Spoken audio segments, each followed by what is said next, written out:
The Rap Roundtable. Episode 150 of New York and hip hop's #1 podcast. Get your ones up in the chat. You niggas wash. If not, you niggas wash. Stop what you doing. I need those likes. I need those swipes and hypes. And most importantly, I need those subscriptions. You know, we've taken some hits recently. We've upset a few people. Sorry, guys. And they hit the unsubscribe option. Now, I'm not necessarily saying I want those people back because I believe in allowing grace. I believe in allowing people to not to do things that you might not necessarily agree with, but allow them to make those mistakes so that they can be better for it before you just go banging the unsubscribe option. So I'm not necessarily looking for those people. Who I'm looking for are the people who tune in religiously. Yes. And they watch often. And they've never subscribed. We still have about 30% of our viewership of people who are not subscribed, but they watch everything. Please just press subscribe. Hit the subscribe option. I don't think y'all understand how important that is. Hit the subscribe option. That's why we're going to be back on Instagram trying to get our followers. We're trying to get to 10K followers. We've already gained 1,000 followers over the last couple of months. Good work, y'all. Get notified, man. Because again, as far as like power in the marketplace, you got to have certain stats. Right. So you need a certain amount of subscriptions. Facts. You need a certain amount of followers. You know what I'm saying? Y'all hit the like button heavy. Y'all comment, y'all run the comments up. But we need those hypes. We need those subscriptions. So stop what you're doing, especially y'all in that 30%. Yeah. Subscribe to the Rap Roundtable. Yes, sir. And if not, You niggas wash. I'm sorry. I'm sorry. I gotta put you there. I don't want to put you there. You don't want to do it. Necessary. I want that. I want the viewership when I check the stats. I want it to say like 90% subscribe. Yes. Yeah, man. So then we could go find more people to find and then change the ratio back to 30%. Because that means that we've collected the people who already been here. Now let's go find some new people. You know, we are the most dangerous podcast. We understand that. Again, we're finding this trouble that we've run into recently. You know, some of it misunderstandings. Well, actually, all of it are misunderstandings. Yeah. Actually. It's crazy. We want people here who want to be here. That's it. Period. It's not that deep, guys. Relax. That's it. You know what I'm saying? We gotta take the blows, pause, but like lock in with your guys. Help us continue to elevate. You know, it's good to hear that the people who watch us, they tell us that we elite, we're really good at this shit. And yes, I appreciate that. Love. But you know, if you subscribe, it will help more people see what's going on. That is over true, here. y'all. That is You know true. what I mean? Shout out to the people that collaborate with us. They've helped us reach new audiences. Shout out to the homie that Reeds, the Jasons, formerly Jalopy. Yes, sir. Of course, shout out Company, man. Yeah. You know what I mean? Helping Justin. us reach higher heights. Believe that. But again, forget those guys. The people who are watching and not subscribing. We won't need those collaborations if you guys, huh? You see them? This is a little infomercial. Y'all don't get too many ads, you know what I mean? Yeah. This is our first ad. we're promoting ourselves. Right. Here we go. Here we go. Fuck with us. The button is right under us, Right. guys. And it's not like we hurt right below for us. the subscriptions, but you know what it is? I look at our competition, and I say competition extremely loosely. I'm just talking about people who are in the same algorithm as us. There we go. And how much they appreciate what we do. How like in some cases a lot of respect. But then I look at the subscriptions and I'm like, damn, they kicking our ass though. Damn. They fucking us up. I noticed it too, Joe. Hit that You know what I button, mean? man. We need it. Shout out to the homie Reed. Reed, like, yo, y'all the professionals. I'd say, Reed, nigga, you almost at 70,000. Who's the professional here? Right. Me and you. Reed, You know man. what I'm saying? Reed cooking. Shout out, we love Reed. Great performance. You know what I'm saying? Yeah, shout out to Fit Reed, right in man. with the guys. Shout out to the homie. I want to be in the cool nigga neighborhood. I want our numbers up with the cool niggas. I would you know like what that I mean? zip code as well, Joe. Facts. I want a new zip. Thank you. You know what? We left the old zip code. Yep. Yeah. Happily. They keep trying to get us to move back. We're never moving back. We're not coming back. We're not coming back. Yeah, Y'all, in fact, y'all kicked us out that zip code. Whether knowingly or not, maybe they'll never figure it out. But they kicked us out the zip code by accident. We're not coming back.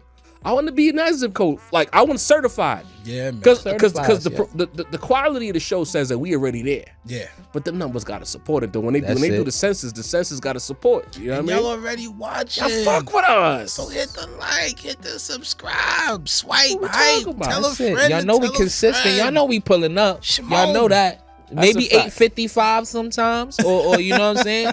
But we gonna pull up. Every time some shit pop off in music now, and we go live, it'd be at least 1,000 niggas in there. Dude. So y'all pulling up. Shout out to y'all, but And, hit the and subscribe, y'all, and y'all been super consistent with even more than that throughout the week. Anything that Cooking. happened each day, Jav is there to let Cooking. niggas know what's up, man. On fire. Shout out to you, Like, Javi, come man. on. Again, like we said in episode 149, we are trying to be the closest thing possible to Rap City. We're gonna talk about the hip hop media landscape and the relationship with hip hop fans later in this episode. But you know, I need y'all to stop being so hard on us. Please. You know what I mean? And what I mean by that is curse us out. Tell us when we wrong. But don't be so quick to just be off put. You know what I mean? Because nobody's perfect at the end of the day. And that's the shit that be getting me tight. Like, we all do things and we all fall short at times, including the people that watch us. So let's not be so quick to react and recoil. You know what I mean? We gonna fuck up again. And they gonna get mad again. But allow us some room to fuck up. Right. Please? Like family. Huh? That's it. We trying to be family. Like, I don't understand. After 150 of these, you think we figure it out? You Maybe know? not so much. Shit. We're just still some learning. guys, We're you doing know? our best, y'all. But again, don't let that go over your head. This is episode 150 of the Rap Roundtable. Quite the milestone. Now again, like Nature. we talking about 150 in studio episodes. We know we do the live stream and Right. we've never numbered those. That's his own universe. Right. Thing. You know what I'm saying? But 150 times we've gotten together in studio. studio. Shout out to our brother Langston who started this journey Yes, with sir. us. Shout out to Lang, Yes, man. sir. You know what I mean? Shout out Sincere. He's not with us tonight. He His words. But he's always with us. He sounds like Beanie Siegel. That's what he sent me via text message. Not laughing at Beans, but he said his voice was Little really under the weather. his voice is cooked. So from episode 1 in True's basement, shout out to the homie True. You know what I mean? True. Doing big things on the production side and in Yes, media. All the way to Brooklyn Podcast Studio for episode 150. We walked the path. We walked the path that a lot of podcasts Yeah, just man. cannot walk. It's been quite. Fought It's the been good quite fight. a. It's been quite a. You know, Journey. a journey. Facts. It has been, man. Appreciate y'all. Y'all been There's a fucking few with day us. ones in there that You know been what I'm saying, bro? hell. Yo, some people been fucking with us from the get go, man. I love that. Yo, we used to have like 20 niggas in the chat, bro. Listen, Hello. man. Came a long I remember way, when we bro. got our first 100 live, or like people watching simultaneously. It was like, oh my God, they did We it. got You know what I 100, mean? yeah. So for anybody in the chat who want to be like, y'all only got 100 niggas in here, yo, 100 is 100. That was a 100 blessing, people. right? That's 100 people that gave up their time to fuck with us, bro. And that shit was Bro, I everything remember I in the used to dollar, be man. tight when like tight Nike Tech and Coop used to fucking have 400 and we only Yeah. have 200. I used to be so my sick. nigga, but the 200 would be in there rocking. though. Rocking though, Rocking nah, with I us, appreciate rocking the with us. 200. We But got it just the goes best to chat show on like earth. we really got that out the mud though. Yeah, Out the bro. mud. No, you know what I mean? Wow. Jav did an A&R at Def Jam back in 2008. Facts. You know Nigga. what I'm saying? no like, recording I got artists no here. ties to this D shit. not related to nobody in Bad what I'm Boy saying? or Rockefeller. You Right. feel me? We just some niggas with a podcast.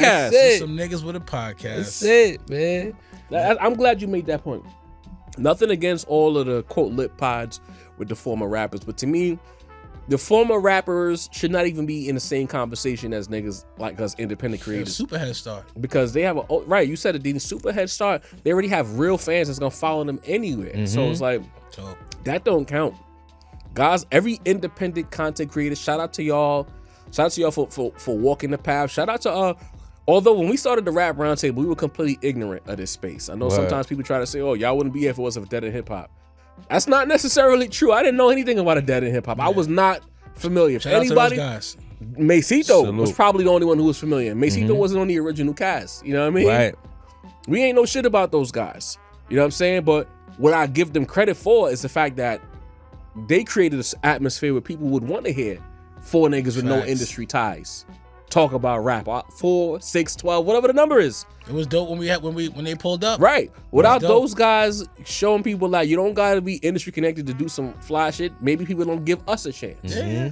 Or any other platform a chance. You know what I mean? So shout out to those guys. You know, they are the, I would say for the independent guys, they are like the forefathers of this shit. Precursor to this shit. That's a fact. So shout out to y'all for locking in with us. Like it means a lot coming from even being afraid to set some shit as a premiere because I didn't want to see what that number would look like on the viewership side to where we know anytime we drop exactly what our floor is. Right. I remember when we hit the 14th episode because back I don't know what the number is now, but back then it was 13. Right. Most pods didn't go to 13 episodes. They was dead by 13. So we got to 14. It was like, we're still here, and now we at 150. 150, We almost said Mase man. because fucking Lang. I don't know what the number was when Lang dipped off. Remember, we was only recorded once a month. Yeah. So like around episode 13, 14, Lang was already like, you know what? Because Lang was like, yeah, okay, y'all niggas cool, but you heard? I'm out of here. Oh man, shout out my nigga Lang. Like, you know what it is? Like, What a time. over time, in real time, I won't lie, I was salty about it, but understanding like what we've had to do, forget just pressing play and talking, like the work that goes into it. Beyond that, right? Wayne wasn't trying to do that. Lang just like the homie camaraderie, environment, yeah. You know what I'm saying? Masito And be it's- getting to it, man. And I get it, bro. Like, it's not for everybody. Like he want to go to work, he want to have a good time. Like this, like he didn't want the pod to become stressful. Yeah.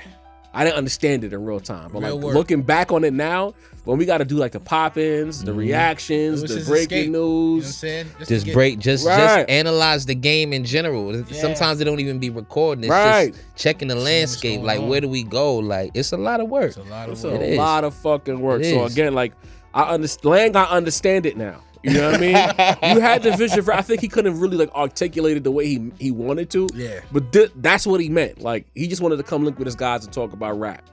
And niggas was trying to take it Barbershop shit. much further Yeah. than just linking up. You know what I mean? Yeah. So I commend him in hindsight for, you know, realizing what it was from what it wasn't and just removing himself from it. Shit, I commend them too. And man. the thing is, right, because we know Masito. Masito. Appreciate it, And Lang. I love it because we can hit Lang anytime. Say, Lang, you want to pull up? He He'll will pull pull the up. fuck up. You know what I Lang is mean? the homie, man. Shit, I wish they would have gave us a heads up. I would have hit Lang, see if he wanted to come fill See in. what's up, for right? 150, shit. That you would know what I have mean? been the kind of When a we fly. get to 200, we're going to have to do a 5-man. Yeah, That's a 200, fact. we got to get Lang. we got to get Shout the out to 5 Lang, man. The thirsty Go degenerate. back to the table with the 5 of us. Yes, sir. You know what I That'd mean? be One time for the one crazy. time. You Yes, know what I mean? Time. That'll be I dope. have to get some 200 balloons back there. Shit, why not? Why not? You know That's what I mean? a fact. We gonna have to hook that up. If you don't know who we are by now, and there's always a chance that this is a first time click, it's your boy Jarv alongside Deanie the Bounce, Yeah, force alongside Masito. My God. Usually it's 4 of us. Sincere the Rap Snob is under the weather again. He sounds like Beanie Siegel. His words, not mine. His voice is completely shot. Probably was sleeping under the AC already. Do better, Sin, huh? Facts. Sleeping under the AC while blasting Kendrick Lamar, probably. You know what I mean? And fucking got sick. You know what I'm Oh, saying? shit. We miss you, Sin. My Tap guy. into the guys. Yes, we sir. know the chat miss Sin. He the That's chat a fact. favorite. That's you a know chat what I mean? champ. You got I the ain't gonna chatty hold boys you. here, like they don't see Sin like, fuck. The righteous Who's gonna one. keep these guys in check tonight? Listen, You know what I man, mean? they do. Sin, we miss your energy, baby. It was a lot of team sins last week. Facts. Hell yeah. That's all I was saying. It's just like, yo, bro, like, not Oh, too much man. on us, bro. Like, y'all be Take it easy. like stop being so temperamental about shit. Like, we're gonna fuck up. To me, the fuck up is not as important as acknowledging and Right. being Yes. accountable. Being earnest. That's it. They just There be you go. wild, like they just react and get mad and just dip, and it's just like, yo, hold on, let's talk about this. first. Yeah, you know what I have a mean? conversation. But yeah, but you know what I mean. The beat you hear in the background is brought to you by Sincere Beats. He makes He beats. makes Super beats. producer. Holla at him. Yes, You know what I mean? And as always, We are tonight's entertainment. I haven't Get it. played that drop in a few in-studios. I forgot everything about it. And, Wow. but for 150, we got to 150. bring it back. You know what I'm Yes, sir. saying? Spin it back. Shout out to everybody who's in here. Hit the like, subscribe, lock in to All Things Rap Roundtable. Follow us everywhere on social media. I'm going to keep spamming that tonight. We need those follows. We need those subscriptions. Yes, sir. Yeah. We got a lot to talk about in music. We'll get into what we're listening to right now a little bit later. Okay. Right? Copy. But I want to do something that we love to do here, and that's recklessly speculate. We do love to do that. With the release of Iceman, there's been a lot of teasing of Kendrick Lamar. Whether it's people who know Kendrick who are just using the Kendrick avatar as a means of trolling Drake fans, people who are reacting to the Iceman album, they're on the phone with Kendrick, and Kendrick is hee ha. I don't know if that was legit or not. I'm not accusing anybody of anything. Please don't misconstrue. I got to make sure I make it clear because niggas Right. don't be listening to us for real. Right. I'm not Shit. accusing. I'm just saying I don't know.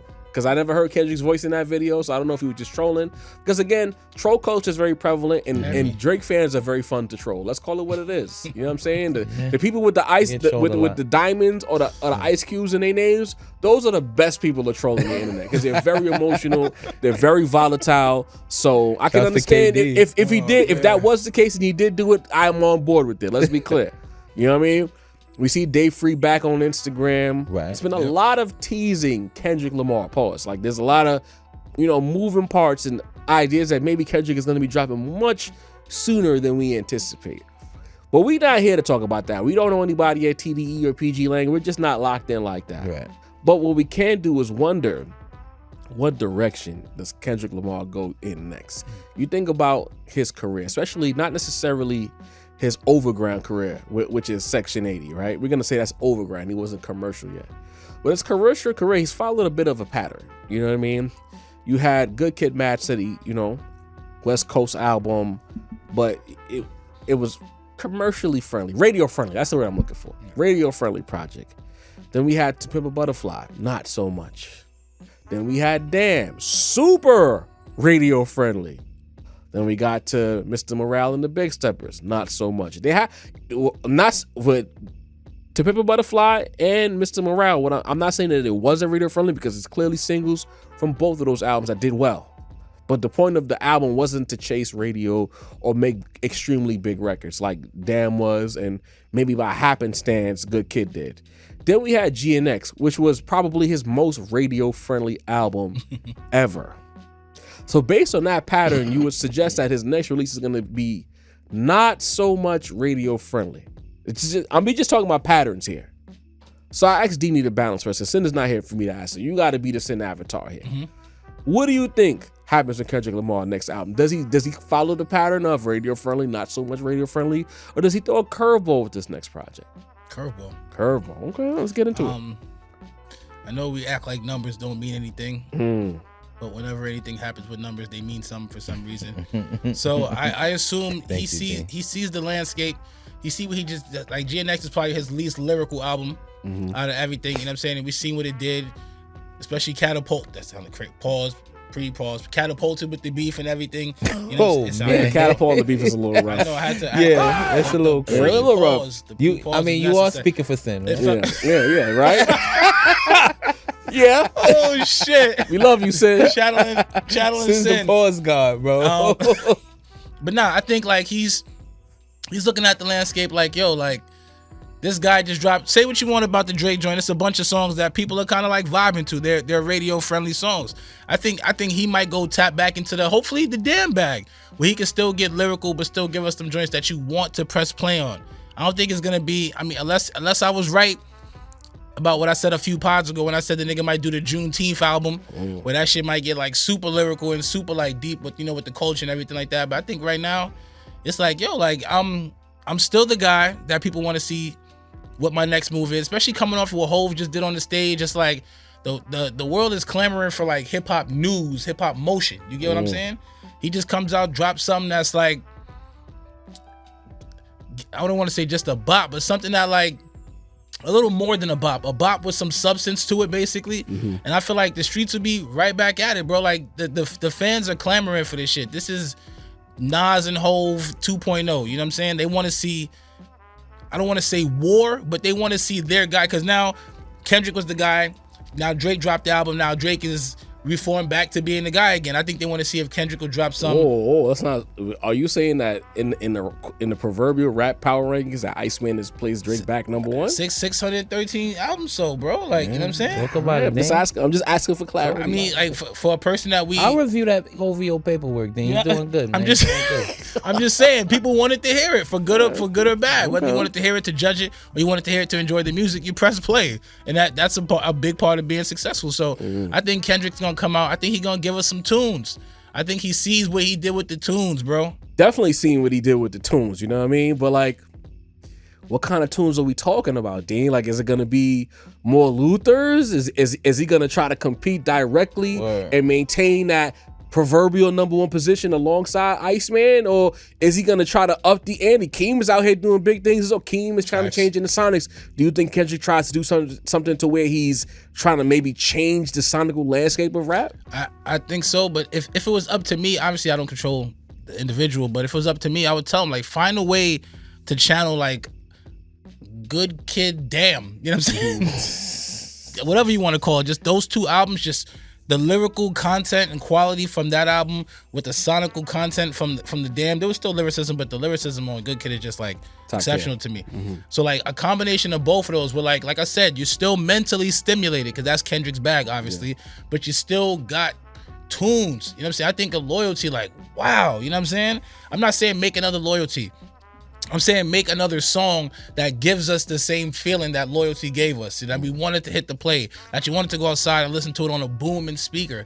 I think that's what he has to do now. We know he's lyrically, like, incredible. We know he knows how to make an album. We know he knows how to make a record. But at this point, it's pretty much like, this is war, you know? Like, the next project I need to drop needs to be more respected, more played, more valued than what this guy's doing. That's just how they're intertwined that way from now on. You know what I'm saying? Same way Hov and the next Hov album is gonna be judged against, like, the last 6 Nas joints. You know, it's gonna be kind of like that. And I think if he can channel that, I think he will steal the conversation again. Okay. Yeah. Talk to me, Masito. What do you think? Or speculate on me. I laid out the pattern for you. It's radio friendly, a lot more or a lot less radio friendly, a lot more artsy. In fact, I would say that To Pimp a Butterfly and Mr. Morale in the Big Step episode is more artsier approaches to hip hop music. Right. But now that he's in this particular era, does he go high art again, or does he try to maintain his new normal post GNX? You know me, I hold people to the standard that they've set themselves. I think Deanie is having a little bit of wishful thinking, because wait a minute. us as, like, casual, I believe that. I say we're casual Kendrick Lamar fans, not Sin obviously, but we're casual Kendrick Lamar fans, so we do like his more digestible albums, right? We do like his albums that, you know, you can throw on in multiple settings, and albums that you know, the one with the joints, you know what I'm saying? Talk about it. So, but Jav, you know me, I missed the pattern recognition, and I saw the same thing, and I think it's gonna be more of the same. I think it's gonna be, I don't think that he's gonna play the hits game with Drake. I think it's gonna be a super complex, super intricate, not easily digestible album. That's what Kendrick does. He likes to challenge himself. That's part of his artistry, right? Like, when that's like the comparison with Drake. Like, the success, the numbers, the notoriety drives Drake, when more of the artistic difficulties kind of drive Kendrick, right? So I think that it's you know, we've heard the GNX stories. He threw that together in like 2 weeks, bro. Like, you know what I'm saying? Like, GNX was literally easy work for Kendrick Lamar, and I think if we're to be honest about him, about his artistry, about what he does, then yeah, we're gonna get not the easiest listen on the next one. It might be, you know, sonically, it might be something that we aren't expecting. It's gonna be introspective. It's probably gonna speak about his family life. It's not gonna be squabble up and TV off. You feel me? It's not. That's just. I gotta ask the question. What's the word? Are you hoping that that's what he does, so that he doesn't make it, or he makes it easier for your guy to exist in this world? Is this wishful thinking? You said Deanie was wishful thinking. Are you wishfully thinking here? I can see that. The ante. I could see why someone would feel that way, but nah, I don't think so, because frankly, I don't think that even if another GNX came out, that it would touch Iceman's numbers. To be honest with you, Wow. Listen. Wow. So You don't think the fans are clamoring? Talking straight to my guys. Actually, shout to Iceman. I think his third week just did higher than GNX's second week. That's you know what I mean? crazy. So shouts to Iceman doing his thing right now. Sin, But back to Kendrick, the man of the hour. Back to Kendrick, you know what I mean? Listen, I'm talking about shit, Sin. So you care about numbers now? I thought we only cared about the art. So you're saying you only care about the numbers? Fuck out of here, Joe. Wait. You only care about numbers, Mace? That's all it's about. Here, Joe. Fuck out of here. Nah, but listen. back to the Kendrick of it all. You know what I'm saying? We love you, Sin. I think that this, you know, it would be too easy, right? Like, Like, damn, like the moment that we count for GNX, I think we forget the moment that Damn was. Like, Damn, I probably had hit for hit, had more hits than GNX. You know what I mean? Obviously the battle moment was removed, but Damn was literally the moment that, you know, that, right, where every song is a hit, but the artistry is still intact. Yeah, it's still the album that he wanted to make. Like, that was the moment, and you know, he got bored because he was on top of the game, right, and gave us something completely that flipped it on his head. And I feel like that's what Kendrick does. And it's not, you know, I don't know, you know, it could be Watch the Party Die vibes. It could be, you know, Mr. Morale vibes. I'm not quite sure, but I do know that it's not gonna be something that you feel like you could just rock to in the spot, rock to in the club. I just don't see Kendrick doing that 2 times in a row. Cause like you say, Job, it's more about a pattern. And we know that, like, if Kendrick is like how, you know, Ye was once upon a time, where you knew Ye had to challenge himself to even enjoy it. That's why we got the Yeezus, right? That's why we got the 808s, because he had to challenge himself. He could make Dark Twisted Fantasy in his sleep. And I feel the same way about Kendrick. Like, he could have gave us 3 GNXs, you know what I mean, to be honest. Because like you say, the lyricism, it's not even about the lyricism, right? It's more about the complexities of the album. Like, Kendrick is the type to create an album that you can play backwards. An album that the 18th song is referencing something that happened in the 2nd verse on the 5th song, that if you didn't listen close enough, like, that's the type of artistry Kendrick gives you. So I feel like we're much more likely to get something in that area of artistry than, you know, like the, you know, GNX Part 2. Interesting. Very, very, very interesting. I don't know. I think I disagree with the both of y'all. Let's hear it, man. But not like an aggressive disagree. I just see it differently. Right. I think if you take 2024 out of the equation, I would agree about the pattern. You know what I mean? Because Kendrick had his own orbit, Drake had his own orbit. Sometimes they would orbit around each other. There was some subs thrown at each other. Right. Yeah. But they, for the most part, they operated in 2 different zip codes to bring that conversation back. Pardon me. But I think post 2024, I think fandoms are different. I think listening or listenership is different. I think people's ears and their wants for rap and hip hop culture are different. I think Kendrick Lamar is different. I think that GNX, and this might be a reach, but I think GNX was in a lot of ways a rebirth, like a re-debut, a new era, if you will. I think he closed a chapter of his career with Mr. Morale and the Big Steppers, going super personal. Yeah. The subject matter, the thing, like a lot of what he was covering in his life, he don't need to do that again.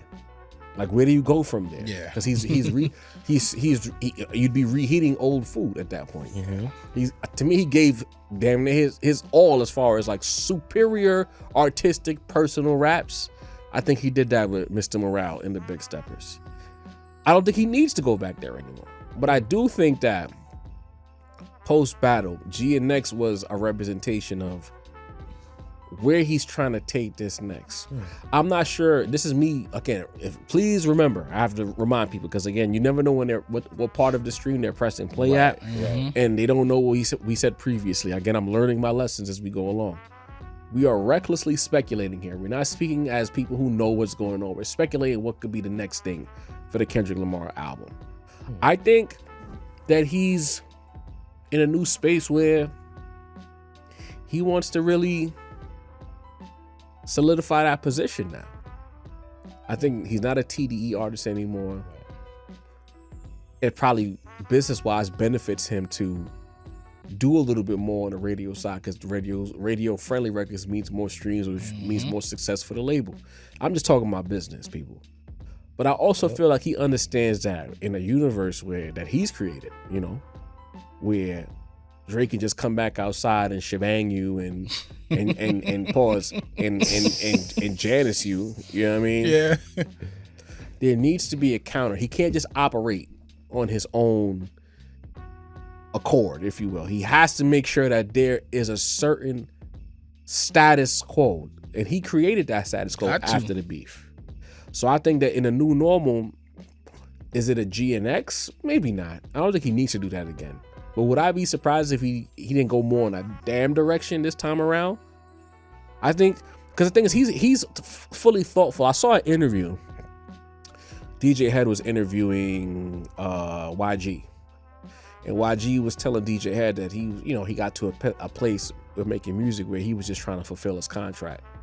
And he told Kendrick that's what he was doing. And Kendrick was like, that's not a good idea. You got to make sure that with each and every release that you're really putting your all and your everything into the music. The music has to be the best representation of you. Yeah. Mm-hmm.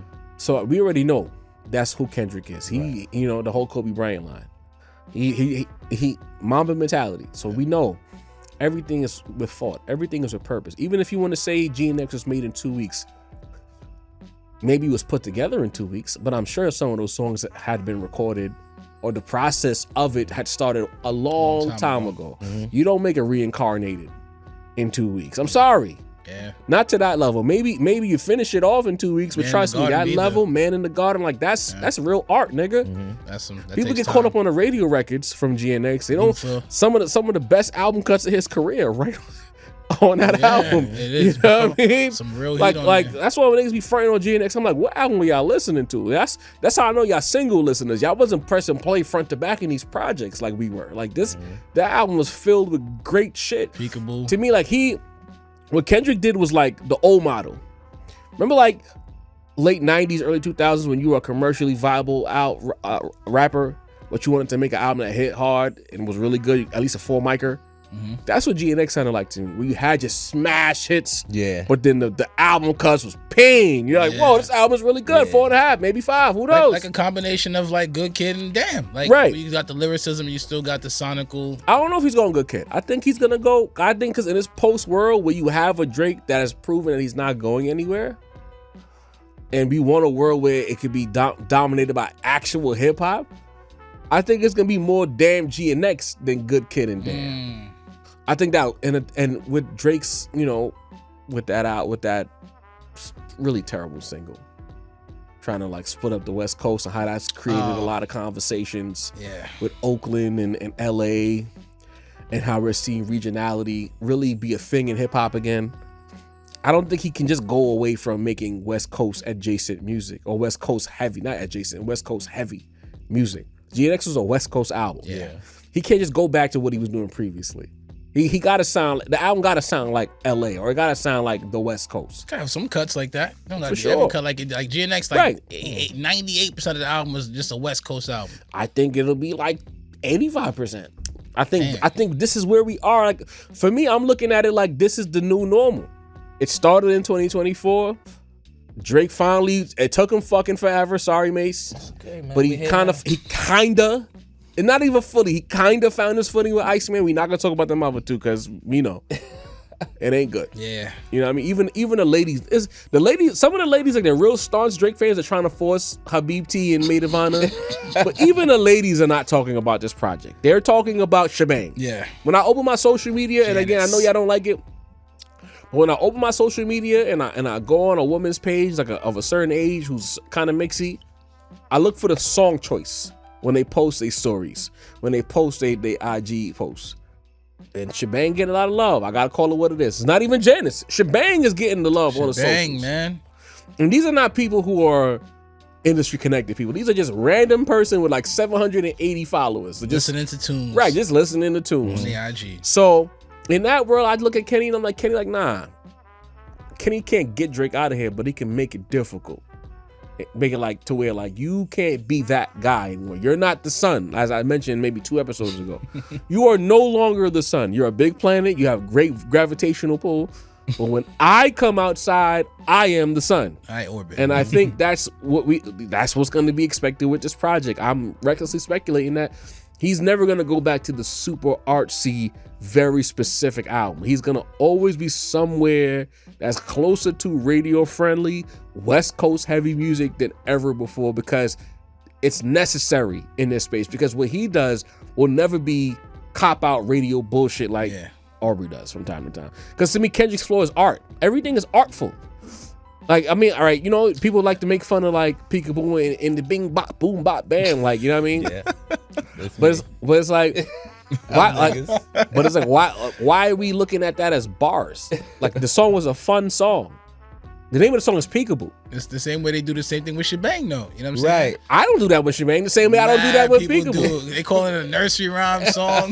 Nah, Crazy. no. They saying that some of Drake's bars are nursery rhymish, and I agree. I said that shit. All of my ops is that it is, but It's in terms mad of the flow, nursery rhyming dad jokes, bro. Like, I'm the sorry. shit works though. It flows, man. It's Yeah, a catchy what works record. about it? It's a catchy record. It's It- entertaining. I guess. You know what I mean? The beat is fire. Look at y'all pulling up the same energy today. Nah, man. Instead of out that side of the couch. Nah, B. I'm saying to know what I've been on. You know what I mean? I was the one who said he was like da da da da da da da da da da da da. I said it on this platform. It definitely was. I called him the Riddler on this platform. Like, I'm, you know what I mean? I'm standing 10 on what I believe. You know what I'm saying? So I think that Kendrick will you know, reestablish the norm that he established. He forced Drake to rap for real. Let's not forget that. Yeah. You know what I mean? Even with the dad joke and nursery rhymes, there are some pockets of really good rapping from Drake that we haven't heard this much of since he was a rookie. True wow. indeed. You know what I mean? Indeed. So, yeah, I'm looking at it like he's gonna come outside. He's gonna drop another. I'm talking about asteroid. I think he might even touch 400K first week with the next album. That's what I'm going with it. And I think because we are in a situation where the fandom has become like politically, like powered. Yeah. Nasty. It's Crazy. like right now, and I hate that for hip hop. Yeah, but I do. it's either you a Drake fan Or a Kendrick fan, or if you're not pushing either side, you're a centrist or you're a Zionist. I'm dragging it. You know what I mean? you're a But it's like, casual. but it's like the worst place to Yeah. be right now is a centrist, and that's Yeah. kind of where I am. I don't give a fuck in any direction. You know, when Hov is outside, yay!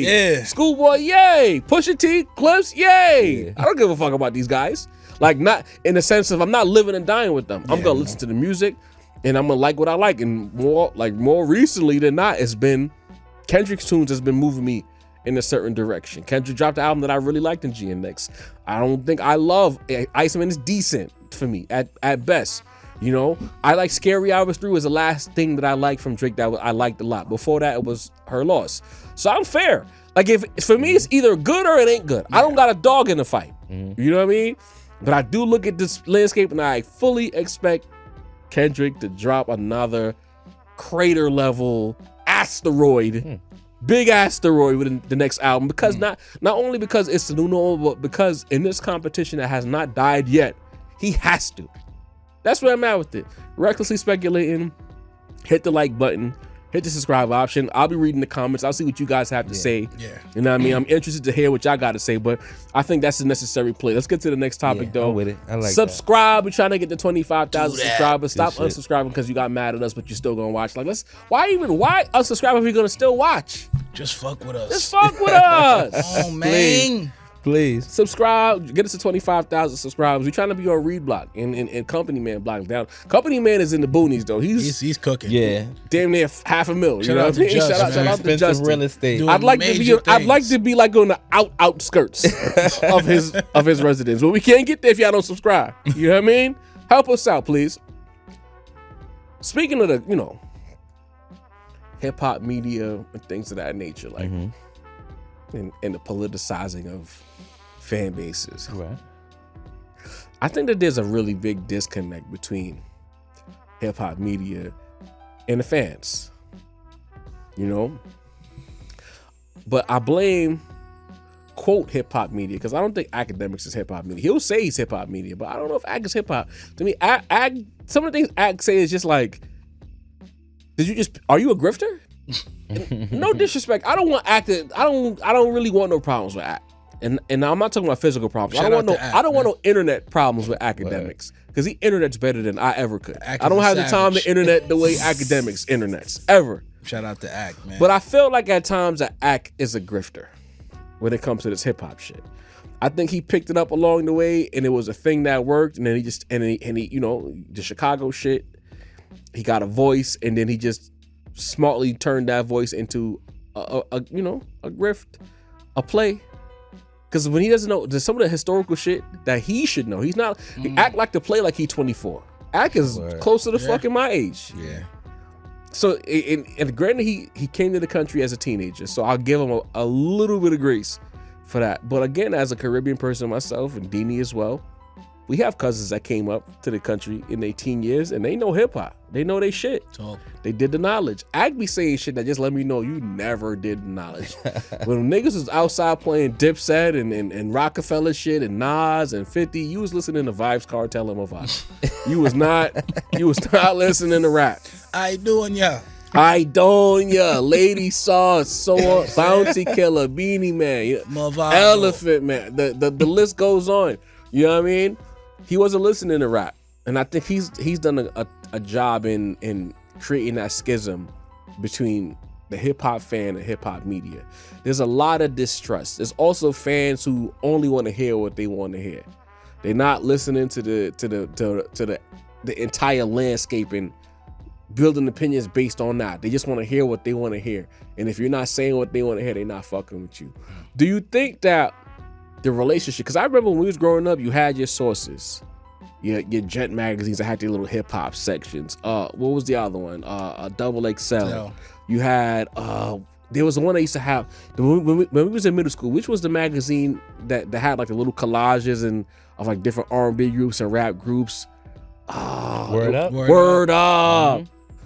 Shout out to Biggie. All of these different magazines, Vibe magazines, so on, so many different avenues that produced culture, produced hip-hop media for us to digest. Then you had the video shows, whether it was on closed circuit cable, your flavor videos, your video music box, Yo MTV Raps, Rap City, the radio shows with the Hot 97s before there was a Power 105. There was so many avenues for us to get hip-hop media, for us to really digest it and be appreciative of the media that was provided. Now it just feels like it's not a lot of trust there on either side. So I asked Masito first, is there a way possible for us to repair the relationship between hip-hop media and the hip-hop fan, or has the internet just made it so that it'll never be what it once was? I don't want to be pessimistic, guys, but it's closer to never being the same than it is to being fixable. And I'll say this, because I get the academics point is a good one, right? Because I feel ACT represents more of the non-cloth hip-hop fan, right? So he's the avatar for a lot of people who, you know, they listen to the tunes, they know where everybody is, but they is a certain barrier between the cloth in you, right? So I feel like academics represents that. But at the same time, right, academics kind of always represented that, right? So it's like, it's not like we were going to academics expecting him to lead us the right way and then he led us the wrong way. I think since like 2013, we knew what ACT was, we knew what he represented, we knew where he was coming from. I'm much more ashamed of the people who we did trust, right? The people who did have who did work the radio stations, who did run these magazines, who did have, you know, old interviews with Jay-Z and Nas, the people we did trust. I call them out, the Funk Flexes, the Ebros, the type of people that seemingly kind of led us the wrong way when we were following them. I don't know how much we followed academics. You know what I mean? So I don't know that he led us off the cliff, because, you know, it's the other guys to me, right? Like, there was a certain time that it seemed, and I seen the argument about this. It was somebody talking to I think it might have been the DJ Clue Gully interview, actually, right? Where they were mentioning, you know, at one point, you know, the people within hip hop were the tastemakers. And it's seemingly now they just say what they think the audience wants to hear. You know what I'm saying? They play what they think the audience wants to listen to. They give you the opinions they think the audience wants to hear. They like who they think you want them to like. They hate who you don't. I mean, like Wale said the other day, it's only 4 guys anyway. But it's like the people, they aren't breaking new acts, right? why is it the Rap Roundtable have more Griselda videos than anybody on, you know, with any That's sort of... not like a dedicated Griselda fan Right, page. right. Except maybe Rosenberg. Rosenberg, I'll give you your props. You like the only other person in the mainstream. So that's the type of things that I see. It's like the trust has been lost because we saw where they led us, right? Like, you know, some people can blame the audience, some people can blame the rappers, but these guys were gatekeepers. These were the people who were making the decisions, who essentially told us what to like, and they dropped the ball. You know what I mean? They did. The legacy media, the legacy, you know, the magazines. It's not even magazines, soap, the A&Rs, all these people that have been working in the industry for 20, 30 years, and they didn't do anything with it. I feel like they're much more of an issue than modern hip-hop media. I feel modern hip-hop media is designed in almost the after effect of what they did previously. You know what I'm saying? So I don't know. Hold on. Would you say, because you made a good point, I thought you was gonna go there, but then you swerved the call left. What's the word? You talked about the Funk Flexes, and you talked about the E-Bros of the world who had big voices. And again, people are gonna say that's a very New York centric opinion. Right. But two things that have to be mentioned before I continue. At one point, New York radio, aka Hot 97, was the biggest radio station for hip hop culture in the country. Epicenter. This is not my opinion; it is a fact. Like that, the New York market pre-internet and that radio station pre-internet was the epicenter of everything. Right. If it happened on Hot 97, the whole country heard about it, right? But then you still have your guys like your big boys. We got to make sure we mention Big Boy Out West is a very Sway. They're very important to the space. But my question would be, you mentioned Flex and Ebro specifically. Would you say that those guys, even maybe Charlemagne to a degree, because Charlemagne, he was doing this thing, but it wasn't so much hip hop. He was doing shock radio. Right. He was kind of like the follow up to what Star and Buck Wild were doing previously.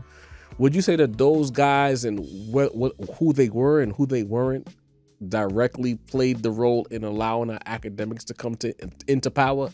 Absolutely, 1,000%.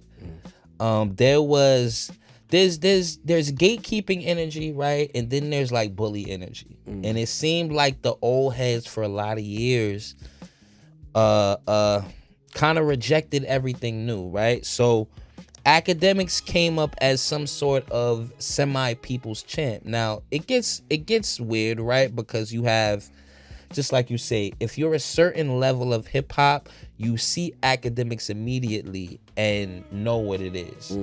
But we have to accept the large majority and not like that, right? So it's like, if you have an established entity, an established group, an established people who mean something, and they aren't leading us the right way, right? They aren't introducing new stars. They aren't, giving us new music. They aren't necessarily cultivating hip hop the way it should be. Then yeah, people looked elsewhere. And ironically enough, it's like now everybody, I remember when they were making fun of academics in the basement, but now everybody is in a basement in front of a camera on YouTube. So it's like the inverse of watching what happened is kind of crazy in real time, like the last 10 years or so, where it, that establishment, that, that having a job, shouts to Dame, that having a job type of thing has completely flipped on its head. So yeah, the way they treated the game, the people they kept out, the people they ignored, they absolutely gave a lane for academics to make of himself what he did, for sure, definitely. In the same way, because I look at academics as very much the Drake of podcasting or media, right?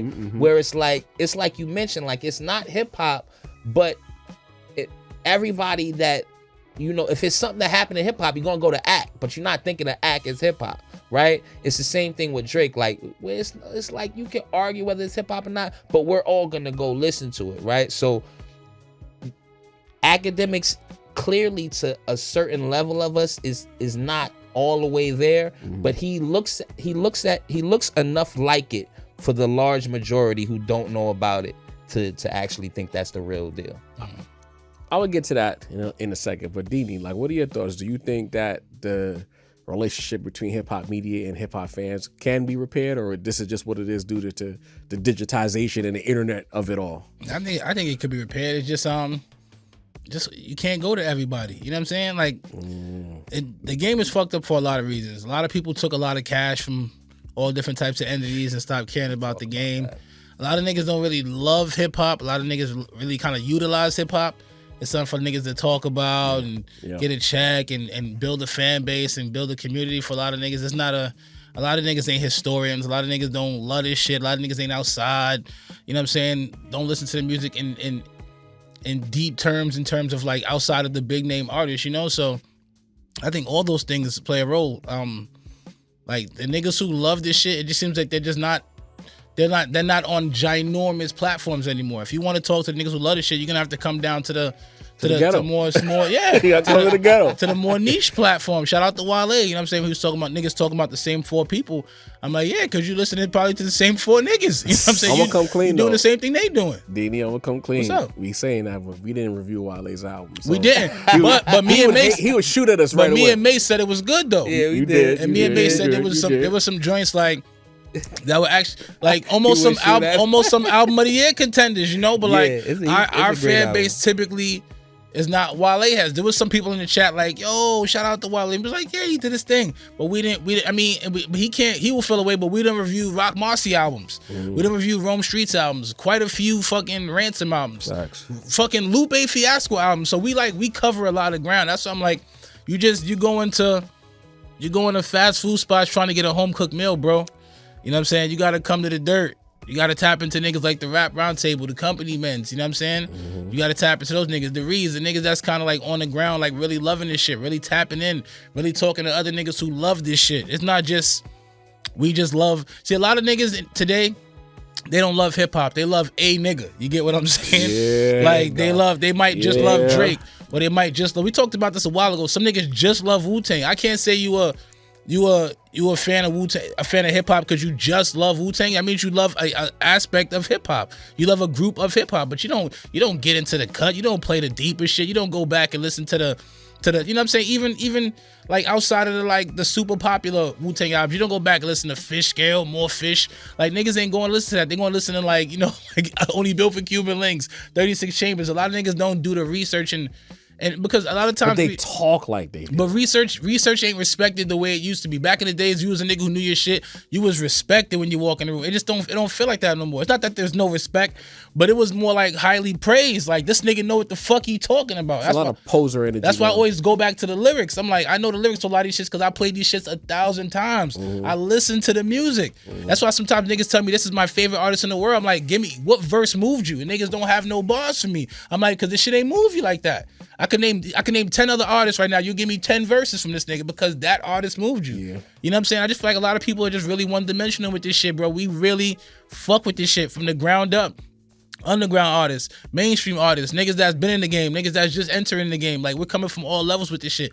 And at the end of the day, you can't want the soul food and think you're gonna get it from a white neighborhood. You get what I'm saying? Let me be clear. So what you're saying is that forget the voices for a second. You saying that hip hop fans should be very picky about who they go to for their hip hop news? They should be, and they should be less fickle. They should understand you don't like you don't go to Mickey D's for a steak. The fat nigga gonna bring up food shit. You don't go certain places for certain things. You don't go to fucking Benjamin Steakhouse for a salad. You get what I'm saying? No. You're looking for the deep cuts of music. Ebro is not gonna be talking about the deep cuts of music. Nigga just said Thriller was the McDonald's album of some shit like that. Like, so tight with you know what I'm saying? So like, you gotta go to the niggas that really do this shit. Like if it was McDonald's, it became McDonald's. It was a burger joint that just went so crazy that it became McDonald's. But when it was released, it was a one-stop little brick and mortar burger shop that went super crazy. You know what I'm saying? You gotta go to where the people are serving that type of food. Facts. You know? I mean, and the fans are super fickle too. But other than that, like, you know, what's the word, y'all? I overstand, bro. I see what you guys are saying. I think I'm more. I don't know. I think I see where y'all both are coming from. Because a part of me feels like old man yelling at the crowd. The internet has ruined everything. Off my lawn. I really do believe that. The internet has ruined everything. Yeah. The way I think Yes. the biggest thing the internet has ruined is culture. And like the borders within culture, to where like New York and East Coast culture had its own energy. The South had their own energy. Right. Midwest had their own energy. So on and so forth. The West Coast, Pacific Northwest, you name it. And then like it was like a shock or a surprise when you took trips, you got on a plane or you took a road trip and you met people and you got to take in their culture. The internet has removed all of these barriers. I kind of hate that because It's a little nasty. it leaked into the music. I think to this day I'll never understand why people at New York radio felt the need to push like the South. And what I mean by that is play the big Southern records, Right. but don't become a Southern radio station. Yeah. Because I can't see a world I'm living in where I wasn't listening to Jeezy. Facts. I wasn't listening to T.I., Luda. Rose, Luda. I needed those songs. But like you should have never completely excluded New York from the equation. Because they give people all that ammunition when they talk about New York, and New York don't have a culture no more. What they don't understand is how important mediums are for people to ingest information or be entertained by it. If I'm 7 years old, I'm using myself as an example, and I'm listening to, before Hot 97, it was Kiss FM. I think Kiss FM was playing rap first out to Kiss before FM. it was hot. Don't quote me on that, but I believe it was Kiss FM. You know what I mean? If I'm 7 years old and I'm hearing rap music or New Jack Swing or something like that, whatever the wave is for my region, I'm gonna grow up being attracted to that. Right. How can you get mad at New York kids for making Southern music or drilling or whatever it is when that's what they're hearing? They programmed. They got programmed. Like what people always forget in this situation is programming and how that impacts wherever you at. Yeah. Because if you were, just like how back in the day there was Southern cats who liked East Coast music, because at one point that was what was dominating the radio. Yeah. It's like a bunch of New Orleans rappers who are barred the fuck up because that's what they were hearing. And they passed that skill set over generations. Like it's even down to Young Boy. If you listen to Young Boy is not. If you listen to his lyrics, he's not rapping That's no some bullshit. joints. That's some joints. Like Louisiana specifically, like whatever their lineage was with hip hop, they got a certain thing and they just kept it going. Mm-hmm. Atlanta got a certain thing and they kept it going. West Coast, if you think back, we talked about it a few episodes ago when I was like, yo, that G-Funk era really did a major thing, because anytime you hear anything that sounds G-Funk at Jace on a West Coast record, you immediately know that's a West Coast song. Yeah. You know what I mean? Like, regionality is important. Mediums are important, right? And it impacts how you receive the culture. I say all of that to say, when you have academics, and he is the medium, there's so many kids who think that is the thing, and he don't know shit. Right. He's telling a bunch of kids who still subscribe to the ideology that if he's on camera with a microphone saying it, then it must be true. Must be facts, yeah. That's a problem. The fan side, they naturally, you have a certain age group, because I'm not talking about the young people, a certain age group, i.e. us and above. They look at academics and they get mad because it's like, you are the worst thing to possibly happen because you don't know what you're talking about. Like when the nigga a few weeks ago was like, oh, he didn't know that Jay-Z wrote Still Dre. Yeah. That's like, That was crazy. that's not even like, if you want to rap Jeopardy, that's not even a question worth asking, because you're just supposed to know that. That's an L right there. But there's so many academics L's like that he don't know. You ask him to talk about Kiss versus, I always use Jada Kiss versus Beanie Siegel. During that time, everyone was focused on Nas and Jay-Z, and Kiss and Beans was happening simultaneously. I bet every dollar in my pocket right now that Ack has no clue about that battle. He can't even quote it. Act, I believe that. And I say this as a fan, because y'all know I'm a fan of Act. Yeah, I fuck probably with Act. watch Act at least once a day to see what he's cooking up about. But Act very much, you know how you listen to like a basketball analyst and and you can tell this guy's never played basketball. Right. And that don't mean that they saying anything wrong, right? That don't necessarily mean that they giving bad info, but I could tell you ain't never crossed nobody over before. And that is academics for hip hop media. Like, I can tough. tell you didn't live this. You very much describe hip hop like somebody who read it in a book growing up. Right. You know? But my point is, it's not necessarily about kicking Act back in. I want to make sure that's clear here. Yeah. But what I'm saying is, if he is the top voice in the space as the medium, how can you necessarily get mad at the young people that listen? Mm-hmm. Right? Right. Because they don't fucking know either. They don't know either. They will let it stray. They will let it stray. I give the other regions credit, going back to the music argument, because they stayed true to the sound. But it was easier to stay true to the sound when it was the popular sound.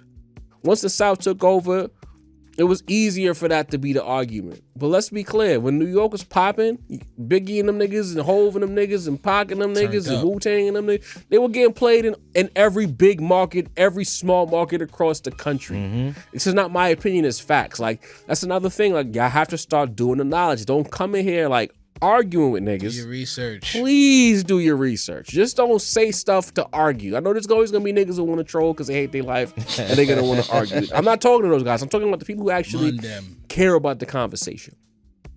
So now look at the relationship between hip hop media and the public.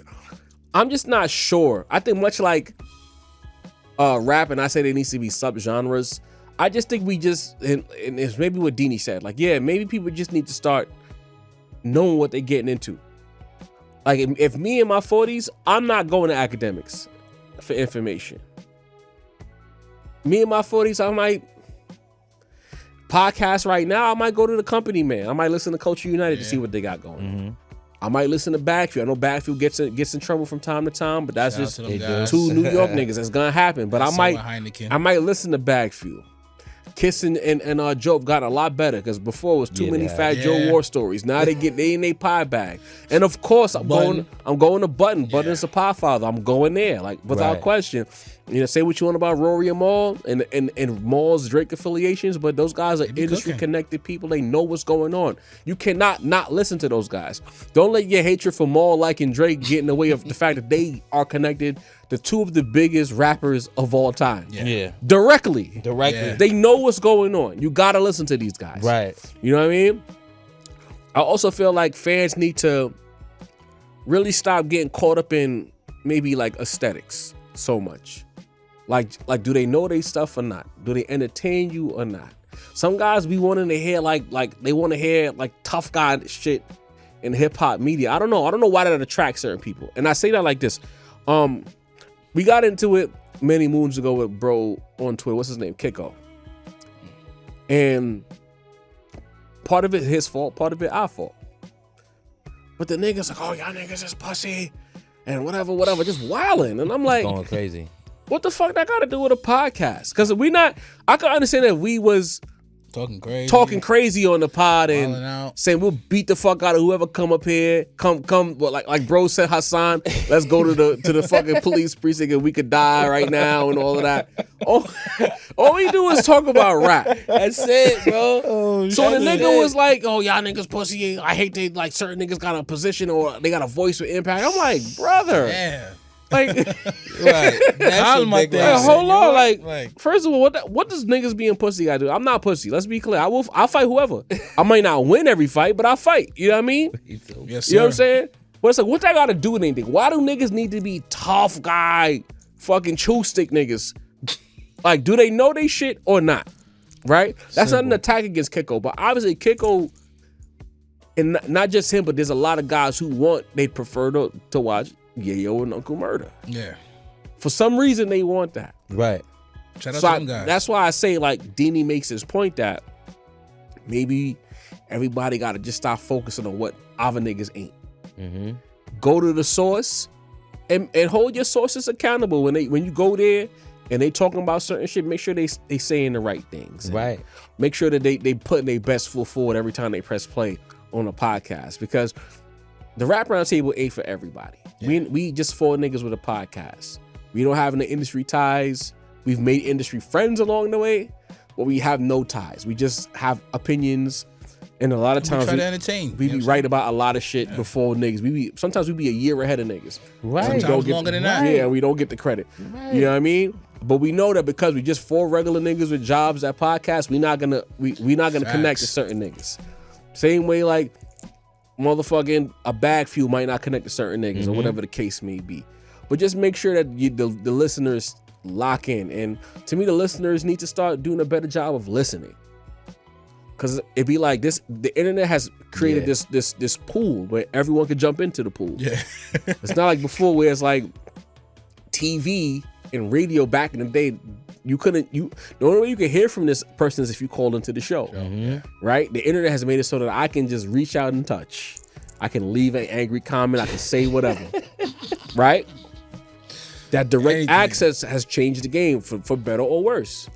But I have noticed, especially with us, I can't speak for other niggas because I really don't be watching other niggas shit like that. Like, Same. I keep saying that shit. I don't be knowing what's going on. There's a few niggas I tap into, for the most, it's a very same. very small, minute group. I honestly, as I've made like career changes before, when I used to like have like a set schedule and I was on the train for an hour and a half every day, I was able to lock into everything. Or I was driving to work, I was able to lock into everything. Now, nah. I listen to us. I watch Joe Budden clips. I don't even watch the whole Budden podcast. I just don't have the time to anymore. That's why I fuck with our listeners, bro, because like they really just want to hear our opinion, bro. You know what I'm saying? Like they really just want to hear our takes on it. TCM do culture. That's just so fire. Shout out Culture to each United and every Wednesdays. I might pop. I don't even stay on the stream. I pop in and out of the Culture United. You know what I mean? If it's a good topic, I'll throw a super chat in there and I keep it moving. You know what I mean? It's just like, but the fans though, or the watchers. I hate using that word fan. I feel like it's like off-putting. The viewers. The viewers. You know what I mean? Supporters. Y'all gotta make sure that y'all listen to niggas the same way.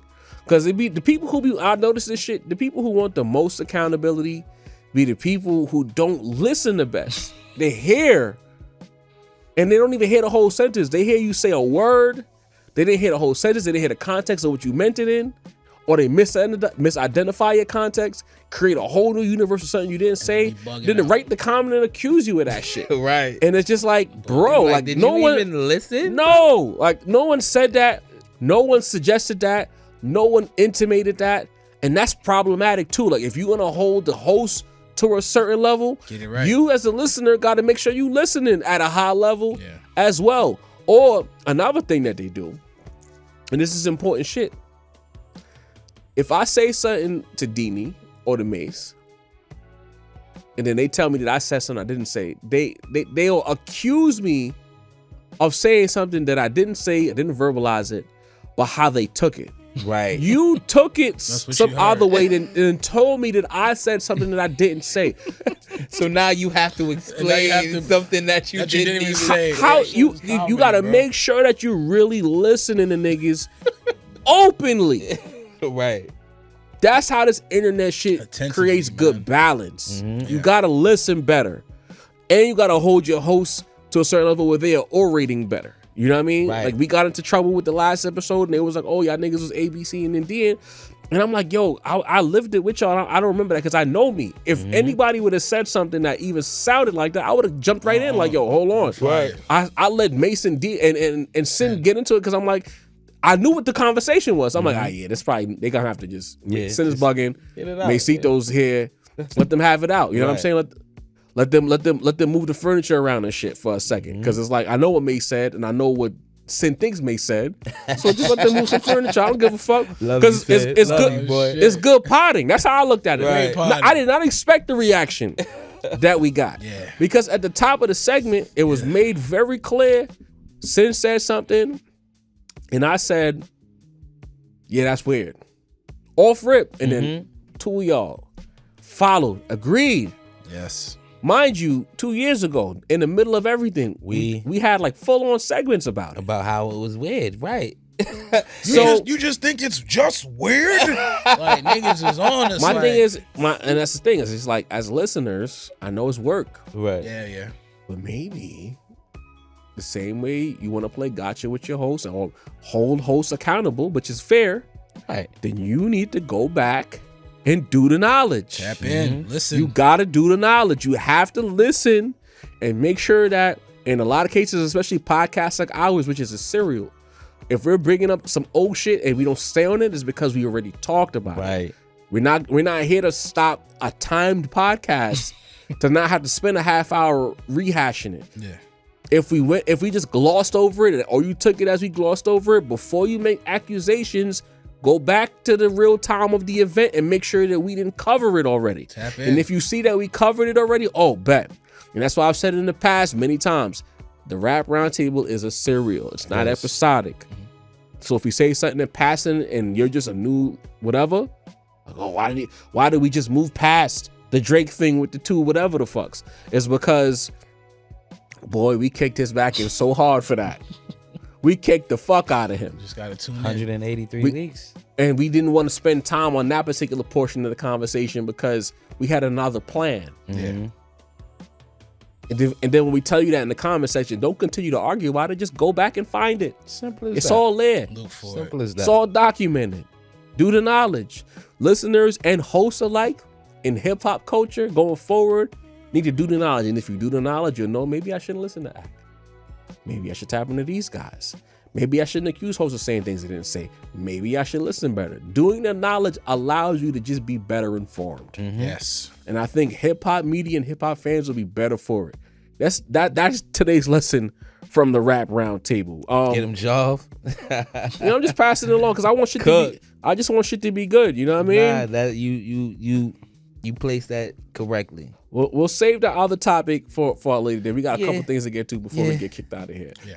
Main ingredient. What are we listening to right now, Deanie the Balance?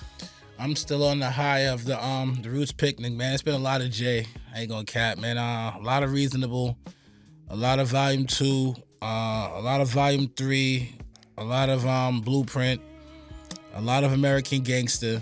Just like tapping back into the essence of hope. I ain't really get back to Kingdom Come. Maybe I should though. You know, maybe I just didn't. It got some joints. You know, it do. Maybe I have to I'm a little older now. You know, everything changes when you listen to it a little later. Maybe I need to tap into those, you know. But the ones I love still hit. And just like I said, I want to say this too before I pass off. Like, I know we all had these discussions of Jay-Z freestyle, you know what I'm saying? Whether you didn't like the bars, whether you didn't like the cadence, the spoken word shit. That was only a small segment of what he was doing up there. You get what I'm saying? For sure. Like, I'm seeing a lot of people going crazy. Like, bro, like he performed mad hits. I seen the set. The set was immaculate. My God. Rockefeller reunion in My Philly. God. What are we talking about? You know what I mean? Like he like hits, anthems, Remixes too, right? Like fucking brought State Prop out, Beans, Freeway, and Petey. I seen him spitting. What was Bleak it? was The out there. Grammy Fammy freestyle over like the story, something crazy. I was like, damn. Like Jay. I said, man, to watch homie command the stage the way he did, just look almost Then you got invincible up there. Oskino's buttery teeth the next day. That's the stuttering. That's where the stuttering bar came from. His teeth was wild buttery. Oh man, Because he got on the next morning. The first thing I noticed is how dark his teeth were. I'm like, dude, there's cream and plaque on that bitch. Now, I don't remember. Because I was far in the back. I don't remember seeing Chris on the stage, but Chris was in the VIP Chris and section. Neve? No, Chris and Neve was on the stage. I was in Chris, Neve, Beans, I was in Freeway. Texas, man. I couldn't see who was on the stage. Word? Oh. It was when I tell you, it was literally, I've never been that far back at any show in my life. Not to cut you off again. I'm really sorry, dude. Yeah. But just for my knowledge, because I haven't been to the Roots Picnic. Is it just like first come, first serve? Or is it like special tickets that get you closer? So, nah, bro. It was basically you just how we booney to the front. It was kind of like that. You got to just make your way. So if you want to be up front, you got to pull up like crazy early. like- So some people did that, and some people did it where they had like their blankets on the floor. But if the people stand up in front of you, the Festival blankets vibes. are useless. And mad people stood, bro. Like the way it was, me, my sister, Sin, and my bro basically stood on this little curb thing they had where it just basically elevated you like about 6 inches above the crowd where you could see the shit. But bro, like everyone behind us was trying to get through so they can get to the front. You know, the way we bamboozled to the front, that's what How 30,000 people were Because trying we had to to do that. What show we did that for? Not the Max show. What was the other one? Clips we got up there. Yeah, we had to really push our way through. For You know what I'm the saying? clip Max, shit. even in the Max B, we was pretty close to the Max B joint too. We was Like, closer for the clip shit. Bro, like when we went to see Rick Ross, me, Sin, we literally like the third person on the row. We had to see Kiss and the Locks and Redman and Meth. Same thing, So for bro. the whole shit, you'd have gotten there wild early. or and just set up shop. or be on demon time and just push my way through the front. Like, Like, not too when many you in people will Philly, stop I you know, me. gotta I watch know, out, nah, right? saying? no, I know Sin. Sin is not trying to do all of that. Bro, when a literal football, a sea of people. I never seen nothing like it, bro. Like I know I do a show like Bro, every month. It damn was a near. state property. Only niggas from state property that wasn't there was Oskino and Oskino. Sparks. The You know what I'm Sparks wasn't saying? there Like, but bro, like the energy on the stage, what we do, like fuck the whole. You know, it's funny. Shout out to Sin. I think some Dre try to play Sin on the low. Sin asked my sister, what's his favorite Hove song? What's her favorite Hove song? And she was thinking about it longer. She was like, well, I don't know. She's not a super hip hop. And then some chick basically jumped out and said, yo, what's your favorite Jigga song? And I was like, this bitch must not know who the fuck she talking to. You know what I'm saying? What's your business? You talking to Sin. So you know how Sin is. Sin just, it starts rattling off like 30 tracks. And Shorty just looked like, I'm telling you, I thought she thinks Sin was a white dude that didn't know what he was doing. Like, it was dark outside, the hat was on. Maybe she didn't know the vibes, but like, Niggas wing a rap I'm round like, table. she hat. talking to the right person. Knowledge. Sin started naming off wild tracks on any day, and I said, you know what? I'm gonna add Excuse Me Miss to that list, but I tell you, Excuse Me Miss fucked up that whole park. Like, of all records that you would have think fuck up Because a park. niggas lived on Earth. I don't let the internet lie to me. I know what Excuse Me Miss did in real time. I heard niggas. It got a excuse me. and then La La La went crazy that Bruh. summer. Like niggas, niggas hating up their voice. What's The little your stupid name? ass two-step he do when he performed that shit. You know what I Like, mean? it was- Niggas know. It was a magical night, bro. It was a magical night. And what only issue I have, I feel like T.I. should have closed it instead of Erykah Badu. Erykah Badu was fire, don't get me wrong. But T.I. set, bro, fire. But T.I., remember the Yankee Stadium shit, he bugged out on Yankee Stadium He too, did. bro. Yeah, Like, he did. his sets are all world, bro. It was, and his T.I. set was gotta during leave. the daytime. I'm like, nah, T.I. should have been a night set, bro. He should have really closed it out. Erykah Badu is dope, but at Sunday night, everybody's already like dying out. The soft, sultry vibes is kind of could rock a you nigga ready to to sleep. knock out? You know what I'm saying? So, Hope should have closed it then. no, Clove Hole Saturday. Oh, you talking about Sunday? Pardon. Sunday, T.I. went on, and then Erykah Badu went on. You know what I'm saying? But yeah, She man. have a nice. You better than me. After Hove, I'd have been in Brooklyn the next day. I don't need to see nothing else. You know what I Sin, mean? yo, we went through hell. Niggas made me throw a whole bag away. They tried to dead Sin on his iPad, but Sin was able to get it. It was the whole, Dead him. but it was a magical. Who tried to dead him on his iPad? No, Security? not dead, taken. Like dead, like deny him from coming in. The fuck out And when you here. look at Because the of an list, iPad, the list does say no iPad. So I couldn't even shit on him. But he found a way in. So we was in there. But shout out to the Roots picnic. Hopefully we can get a 2027 in there. And it was really fire, man. Shout out to everybody who went. Shout out to Hope. Shout out to Erykah Badu. What you listening to, Masito? Other than Iceman, of course. Yeah, of course. Of course. If you want to run back Iceman, you can. You know what I mean? Nah. You know what? I have to wait till it's out of the algorithm and then bring it back. That's what I'm waiting for. Copy. But other than Iceman, of course, I've been trying to listen to things, right? I listened to the new Vince Staples. Heavily rock influenced, almost like indie rock influence. Like, if you can understand where I'm coming from, like his melodies, the way, like the production on there, the way he's rhyming, like it's like damn near, I don't want to call it damn near a rock album, but it's like in the same way that if you listen to Don't Be Dumb, you could tell he had like a lot of punk influences and rock influences. A lot of that in the Vince Staples joint, which I'm gonna be honest, I'm not too crazy about, but Vince Staples is on the level that I fuck with. I also randomly listened to the Benny and Fuego tape this week, which I was a fan of too. I think it's because of randomly a joint I think called Warehouse 4 popped up in my shuffle one day, and I was Fire like, record. this is like a trunk rattler, bro. Like, this is crazy. So I gave that a look as well. But I'm gonna be honest, there's two projects this week I want to talk about, and I'll be fast because we already got the signal to get the hell out of here, guys. But I feel like we come up here every in studio and we talk about what we listen to, and it's always things we like. We don't never talk about the shit we listen to, and we was like, yeah, that's a little ass, man. Let's keep it positive. It's not meant to be a negative. You know This what I segment mean? is usually positive. but I listened to some. And it was intentionally for this segment. I said, let me listen to this, and it was ass. It was two albums. It's that new Max in French, which I wanted to like so bad, bro. I promise it's you, not good, bro. I like intentionally like didn't the get to it first yet. 3 songs I forced myself to like. By the time we got to like, I'm like, all right, this ain't it, bro. So That joint I'm not too much of a fan of. Definitely some joints that's gonna get some run in the city though. Some about them, they got that energy where If it they ain't still running can by make now, a when hit. it's gonna run? Right. It's over with. They just dropped the new joint. The though. remix of Remy shit. The one with the Ross joint on there. It's a couple. It dropped like last week, 2 weeks ago. Okay. So who knows? Some grace. They found a random hit off of that first joint they dropped. yeah. So I'm like, they'll Yeah. find something else that gets some spin. I went deaf on the bitch, you heard? Right. That's getting played. I went Right. crazy. And the Lucky album I listened to too. I don't know if y'all a fan of Lucky, Atlanta artist, or Chicago artist, but you probably identify him a lot with Atlanta because that's the crew he run with. 21, like he's from that whole Playboy Cardi. He from that era, but more street. You know what I'm saying? A lot more street, or I guess more like 21 than Cardi. So I was excited to listen to this album because a lot of people have said, "Yo, Lucky." You know, he came out with one. He got a new joint. I'm a fan in general already. I didn't listen to somebody who I just hate. But Lucky, he didn't deliver on this album to me, bruh. He's getting way too much. And Lucky already is like half mumbly, right? But he's getting way too much into that rage bag. Ken Carson, Destroy Lonely, for the people who know that type of tune. He's leaning into that new Atlanta bag when he's really like the bridge from like the 21s and that era to the new Atlanta. So I wasn't too much of a fan of the new Lucky album, but I gave it a spin because I'm a fan and I support. So yeah, it's touch and go for me this weekend. What we listening to? Copy. I'm gonna keep it simple. You know what I mean? I'm listening to Rabbit. I don't got time to dedicate pod time. No shots at my brother Mase, but I'm not gonna dedicate pod time to shit that I don't like. I'm listening to shit that I want my niggas and the listeners to listen to. And that Rabbit 3-pack, that maxi single from Freddie Gibbs, heat. That first track is crazy. Super heat. Okay?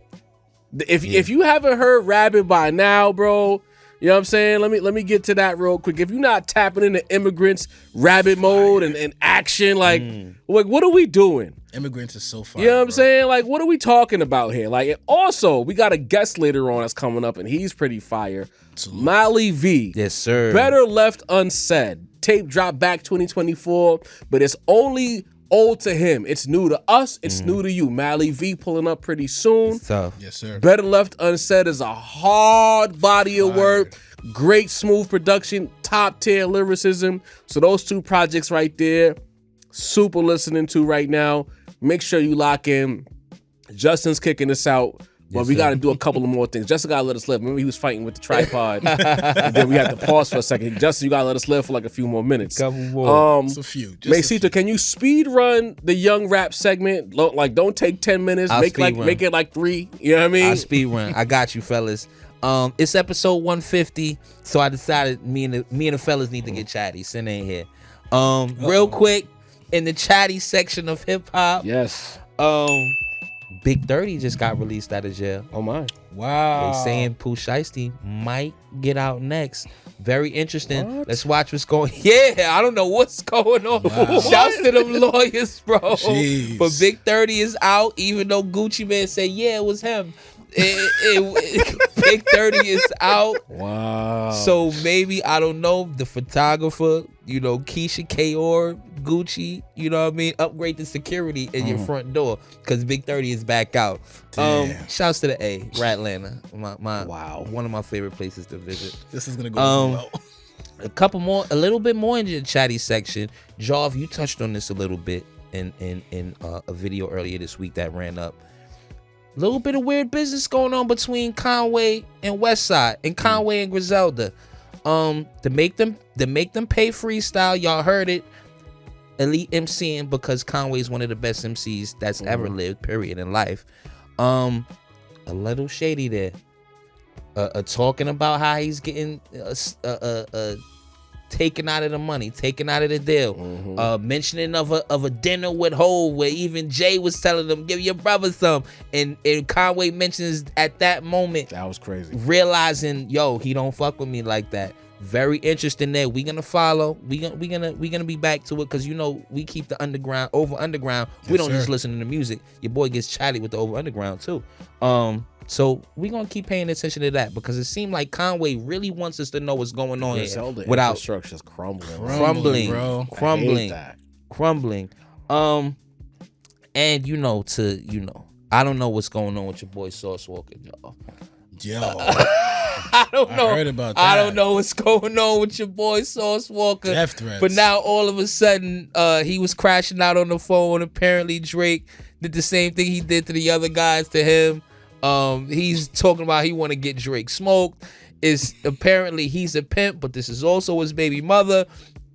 A crazy situation going on there, bro. To the point that now they're running back Drake verses. They saying the Walk It Like I Talk It verse was about Sauce. They said the bars were a couple bars on Iceman was meant for Sauce. The Mailbag joint talking Drake Mailbag, proving why everybody hated him and was happy that he lost for 2 years. You know what I mean? Par for the course for Arbs, my guy. You know what I'm saying? Aubrey is a piece of shit. Yeah, he's like big time piece of shit, man. Let's be honest. Great friend, S tier, also a piece of shit. If you gang, you locked in. If you not gang, cooked. You cooked. Only Maul is safe, okay? Right. The rest of us got right. Maul and Chubbs the only ones safe. Not even Act. Act just got safe. Act, just got on him. you got to get hoes not to be safe, y'all. But yeah, we got. That's the Chatty Patty for 150. A lot of weird stuff going on in hip hop. But John, what you got for me, brother? No mailbag this week. You know what I mean? I just wanted to turn the mailbag segment into a quick thank you 150 for everyone who's press play. I know we don't do like the audio form. We need to. It's just a matter of scheduling and time. I don't have the time to do half the shit I do, but I try to make it happen. That's the only reason why the audio form hasn't stopped and it's been strictly video.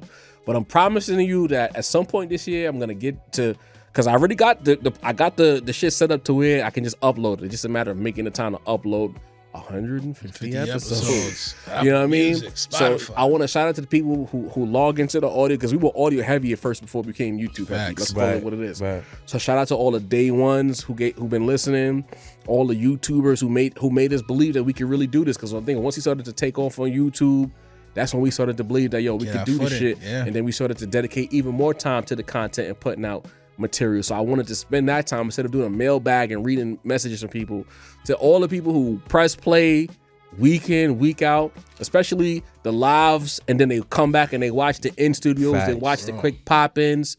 We love y'all. You know what I mean? I don't got time to name everybody, but you know who you are. Some of y'all DM me on Instagram and I chop it up with y'all and I give y'all time because y'all fuck with us. Yeah. You know what I mean? You don't be on some weirdo shit. Y'all real humans. Shout out, again, remember the real humans energy. Marcus Anderson. Shout out to all the real humans who tap in and they fuck with us. Shout out to the Gwens, the LPs, Jermaine Johnson, Mike H, Jeremy Cole, TB, Super Love to Mike H, TB, T Black, you know what I mean? Marcos. There's so Marcos many, who popping whenever he LP. can.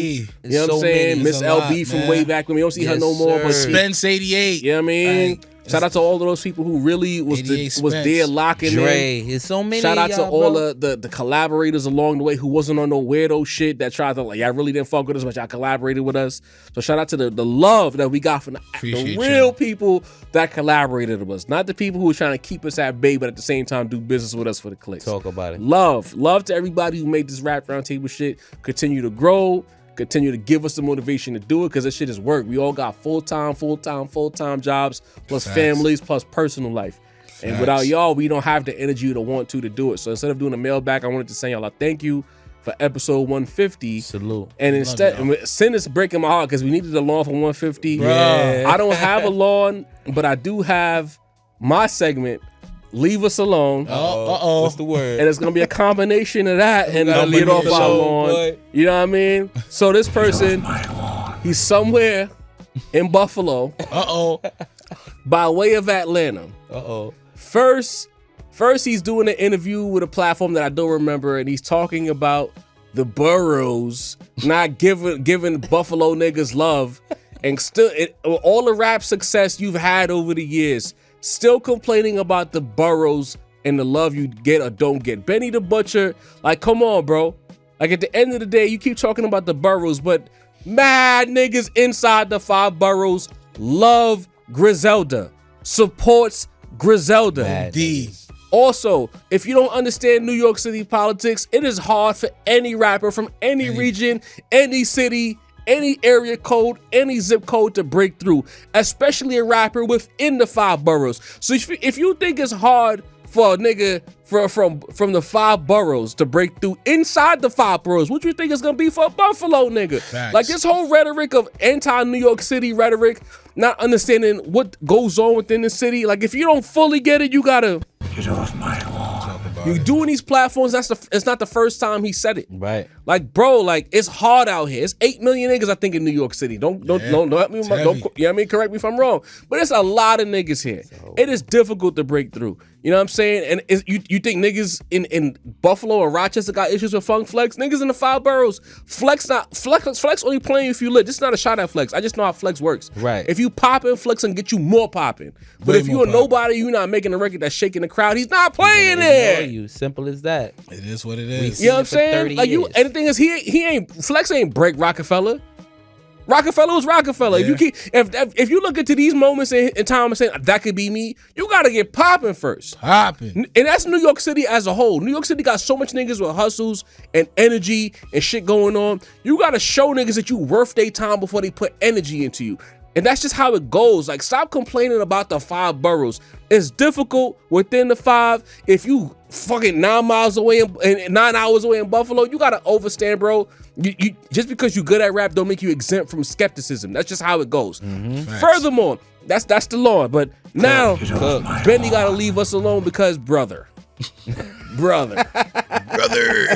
those braids, the Fu Manchu, the pork chops. Just come home. I'm bro. not a nigga to make fun of a nigga's appearances. I want to make that clear. Right. But Benny, Come home, Benny. come home. Get that baldy guard. You not Stephen A. You don't got that funny shit. You can rock the baldy, Benny. You can rock the ball. With You a rocking good these braids, shape up, with a the good- braid yarmulke, my nigga. Like, Yeah. come home. Hate that for you, bro. Come home, Great Benny. goofy, bro. We love you. Leave the boroughs alone. Get the baldy or the super light Caesar. Keep the pork chops, because I think it's actually fire. But when you do the pork chop braid combination, then the whole thing gets a little, you know what I mean? The barber coming, nigga. The barber coming, nigga. This is episode 150. Don't go nowhere. shit. Molly V pulling up We love right you, baby. now. Great interview. Brownsville representative, big Brooklyn energy. Molly. Yes, Don't sir. y'all love lyrics? Y'all love artistry. Stop fucking running from these new niggas on the come who's giving you the shit that you like. Talk about Sit it. tight. Lock in. Molly V up next. Rap Roundtable episode 150. Stick around. We love y'all. As promised, nothing but illustrious guests pulling up to the Rap Roundtable. This time around, we have Molly V, Brooklyn Zone. What's the word, family? I'm chilling, man. I'm blessed. How's everything? I can't complain, man. You know, been a long Friday. The Definitely. city is on fire. The Knicks have it on tilt. They got me surrounded by Knicks fans everywhere I go. I don't know how to feel about this, but I'm surviving and striving out here. You heard? My God. Nevertheless, though, it's all about you right now. Music, artistry. For people who don't know, what we like to do is we have a lot of how I would call like sedity rap fans. They want to know before they know, as opposed to giving people a chance. So we're gonna start at the very beginning for you, like where you from originally, where you are now, and what do you do as far as artistry goes? Okay, I'm from Brooklyn. Okay. What do I do as far as artistry? Brooklyn's a big place. Let them know Yeah. where they can find you. What part of Brooklyn? What does that look like? I'm in Brownsville, Ocean Hill. Yeah, Never ran, never will. Never ran, never will. Already know what That's it my is. side of town. Like you said, as far as artistry, just everything around me. You know, I guess that really came from my inspiration and who I am today. Okay. Just growing up listening to different types of music. From my mom's, my pops, my grandfather. And like I said, just from people I've been around, usually older dudes, they put me on to different shit. Facts. You know how that goes. That's a fact. Yeah. Jeez. When you say your parents, though, like, what did they have you listening to that kind of like sparked your ear and your love for music before even rapping? Yeah, so my background, I'm Jamaican. Okay. Say I heard it in the bars. You make sure you mention that. You know what I mean? Yard man. All right. Good Definitely. yourself. So my mom Well, berries on Saturday mornings and shit. definitely, yeah, that's how it go, So my Super cat. background was just more so Sundays when my mom's cooking, you know, she listening a little of both. It could be a little bit of reggae, or she listening to like the stylistics, the dramatics, you know, Gladys and the Pips. So all that kind of shit I learned from early on, you know. So when people hear, you know, my sample taste and all that kind of shit, people's like, what you know about that? But it's just like I grew up on it, you know. Very noticeable in the music, the choices that you've been making. Definitely. My uncle, he's a big music head. I was a kid, you know, like 6, 7 years old. He bumping 50. I'm listening to Get Rich or Die Trying or the Massacre, and you know. So music just like always been like embedded in me. All right, you know. Sounds like you were raised right. You know, we talk about that on the pod a lot, where like parents are very important to what a kid listens to. You know what I mean? When I see younger people, especially in their teenagers, and they know about lyricism and things of that nature, I'm like, how old was your parents? What they have you listening to? You know what I mean? And I'm like, all right, good. You were raised right. There's still hope for the culture and whatnot. How did that tie into your music though? Like again, you could have done a lot of things, but you chose to rap. Like what was it about rap that attracted you specifically? Like I said, I've always listened to music. For the most part, rap, I've really got into it, let's say maybe like 7th, 8th grade at the time. Formative years. That was, in Brooklyn, that was just like a real rugged era, you know? So a lot of young niggas in Brooklyn was rapping. High school, I kind of hung out with, like I said, the older kids. Like as a freshman, I was with the 11th, 12th grade. You know, they was rapping, and it was always something like I started to do as just like a play thing. Like a hobby? Yeah, just, I would even say a hobby, like just something I'd like fuck around with, because these niggas rap, I'm chilling with them. Might as well rap too. Yeah, I might as well just try and rap. And you know, I tried it one day, I'd never forget, and this shit just like worked out like ever since. That's fire. That's fire. Masito, honestly, y'all connect. Y'all around the same age too. Like that's a fact. Might have crossed paths. Who knows? You know what I mean? Fact. That's why I'm listening. That's why it's real interesting hearing like the inspirations that you got coming up musically, because I feel like in New York specifically, right? It's almost like an intersection of what sound is going to take over. You got the drill, you got like the over underground, like the Griselda type tunes. You know what I mean? You got like the melodic, like the A boogies, if you will. But your music, your artistry specifically, it's kind of in a lane of its own, right? Because you speak. I could hear you speaking to the women. I could hear you speaking to the streets. I could hear you speaking to a lot of different people. So back to your artistry, what kind of lane do you feel like you're in? And is it conscious? Is it something that you just do naturally? Like what type of lane you trying to take over? I feel like I'm in my lane. I don't have a specific idea. Like, if that makes sense. Like, I more so just do what I've experienced or what I know. I know women, I know fashion, I know hood shit. So it's just like, why not put all those things together? Like, I know struggle, all those things, you know, are embedded in me. So why not talk about it authentically, you know? Like, that makes sense. Yeah, so I feel like that's really what it is. I just go off what I know, and sometimes what I see, you know? Sometimes I'm speaking third person, sometimes I'm speaking personally. So yeah, that's really what it is for me. I can see that as well. Like there's a lot of introspection in your music, right? A lot of mentions of being thankful, being grateful, you know what I mean? Especially on the outro, tough outro. Appreciate it. But is that like something that because the introspection within your music, is it like a natural thing? Is it you like, I'm just want to put myself out there? Because it's like, I feel you're one of the few modern artists, right, that somebody can listen to your album and feel like they know you. You don't hear that a lot these days. Shit. I feel like as I got older, I don't want people to know anybody but me when they hear my stuff. So when people hear my stuff, I want them to know who I am, or what I know, or like I said, what I grew up around, or what I've seen. So that's usually what my music about. Like I said, my music range is just different. Like, I've been to church with my grandmother on Sundays and Saturday school, like, and then I got the other side with, you know, my mom's, where we listen to good music on Sundays. And then I got the side where I'm in the hood doing shit I ain't supposed to do, you know? So I have like a wide variety of just me. Like, that's just what makes me me. That makes a lot of sense, considering where you said you were raised, Ocean Hill, Brownsville. That's kind of where I was until I moved to the floors. I was on Ralph and 98 right before, like, where the West of Beef was at, like, diagonally. Okay, yeah. My apartment was at that corner right there and shit. So I understand, like, that that melting pot plays a lot of like a big role in who you become as an adult. Yeah. But then when you look around the landscape, you know what I mean? It's still a hood and whatnot. And you listen to rap and you see like the beat selection, the sonics, and what niggas is sounding like right now in New York City. Yeah. You've actively decided that I don't want to do that. I'm gonna sample a little bit. I'm gonna do this and that. Yeah. But I don't hear you on the drumless loops. I don't hear you on the super raw, rugged, vagina drying beats. Yeah. Like you are clearly seeking out a specific aesthetic. Like, Right. are you like actively avoiding that particular space, or you just do what speaks to you? I feel like it's a mixture of both. I feel like more so because I don't want to sound like the shit I hear. I want to make my shit different from what I hear. But I know I can do it. So like I'll, dibble and dabble in it every now and then. Because you got bars, bro. Like you're a rapper's rapper. Like the skill set is there. And I appreciate it, bro. But yeah, I just feel like I don't want my shit to sound like everybody else. But at the same time, I don't mind getting a different crowd. That's really what it is. Because what's for you is gonna be what's for you. So whoever tunes into my music is gonna listen to my shit. Right. Just like you say, you got the undergrounds, you got the Larry Junes, you got the Currencies. They have their crowd. So I just want a crowd of people who can relate to my shit and like my shit.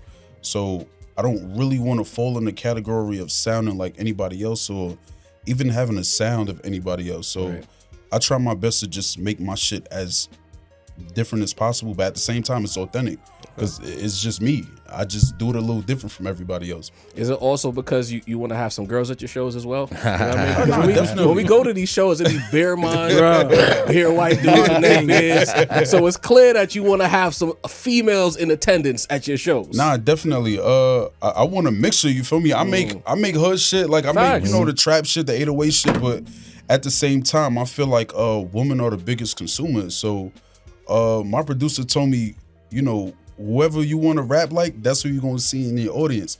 You feel me? You make drill shit and hood shit, just expect the niggas gonna be just there. expect the hallway to be full of a bunch of niggas. You feel me? But I just, like I said, I want to do something different. And I feel like women are the easiest to cater to.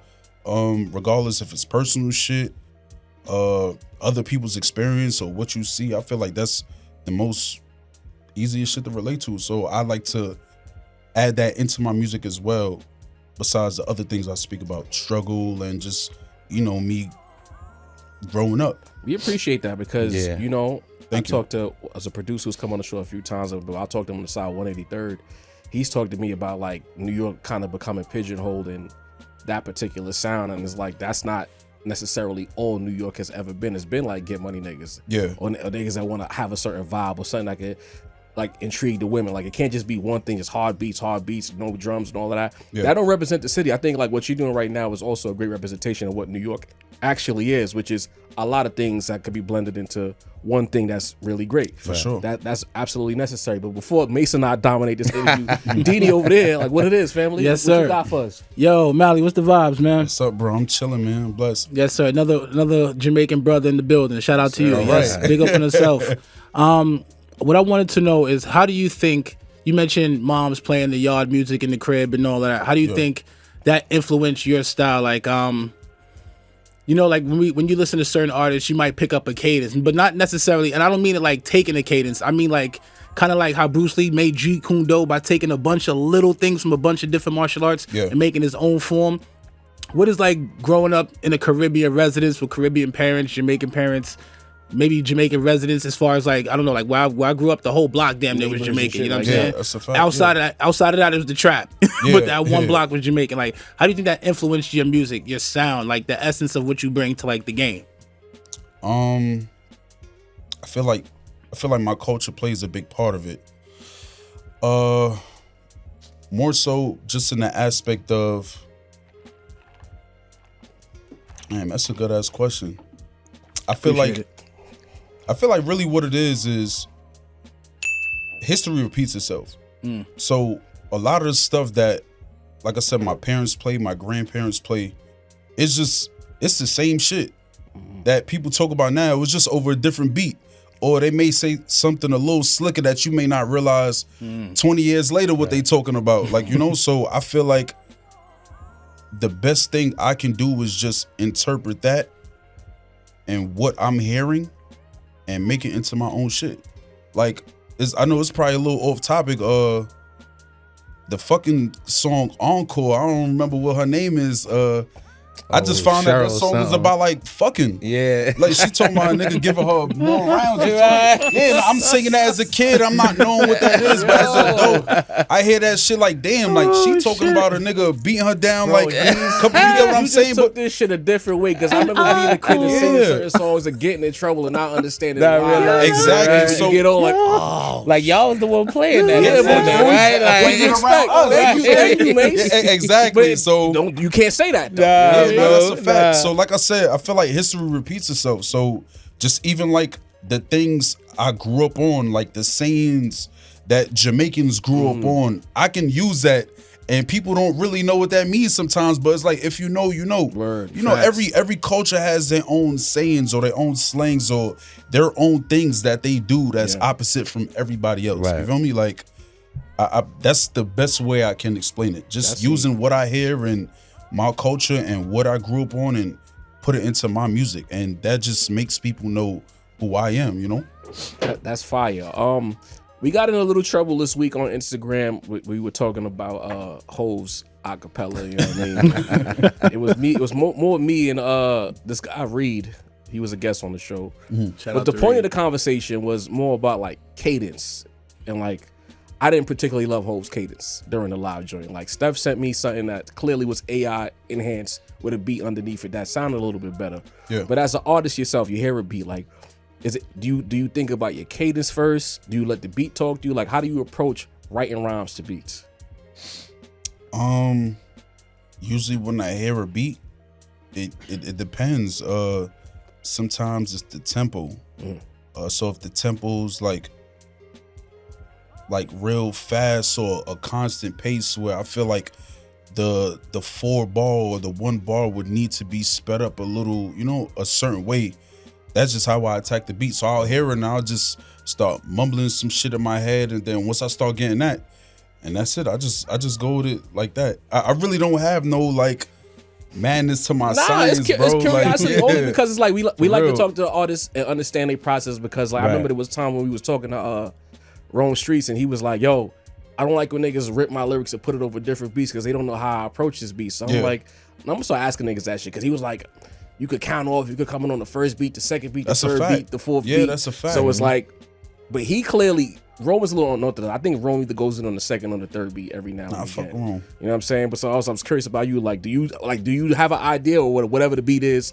Or it could just be a melody that you hear. This is the pocket I want to lean into, etc. It just depends. Sometimes I start a beat, I jump right on as soon as the 808 hit. On the project that Steph sent me, and shout out Saint sent me this shit a year ago. Yeah, like you were low key. It was a real smooth tape, but like your skill set was flexing on that. You had a point to prove, at least to me, on this project, because you could have stayed in one particular pocket the whole tape, but you decided to show niggas I could do this, and this.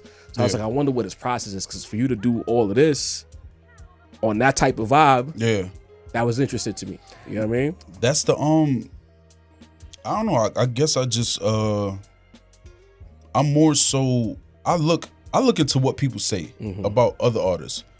Sometimes an artist will drop a tape and people feel like it's 10 tracks of the same cadence or the same flow. Right, I hate that. I ain't gonna lie. Yeah, so, exactly my point. So I'd rather, if I know I'm doing like a 10-track project, I don't want 5 of my songs to have the same cadence. I want to know, how could I approach this differently? Maybe I gotta start rapping from the middle of the verse or the middle of the just the way it start to make it sound like different, but I'm still rapping. That goes my 16 a long bars. way to me. I feel like that shows like real intent and like skill, because it's easy to just do the same cadence 10 tracks. All right, we know, because to me, once I know you nice, I'm not listening for your bars anymore.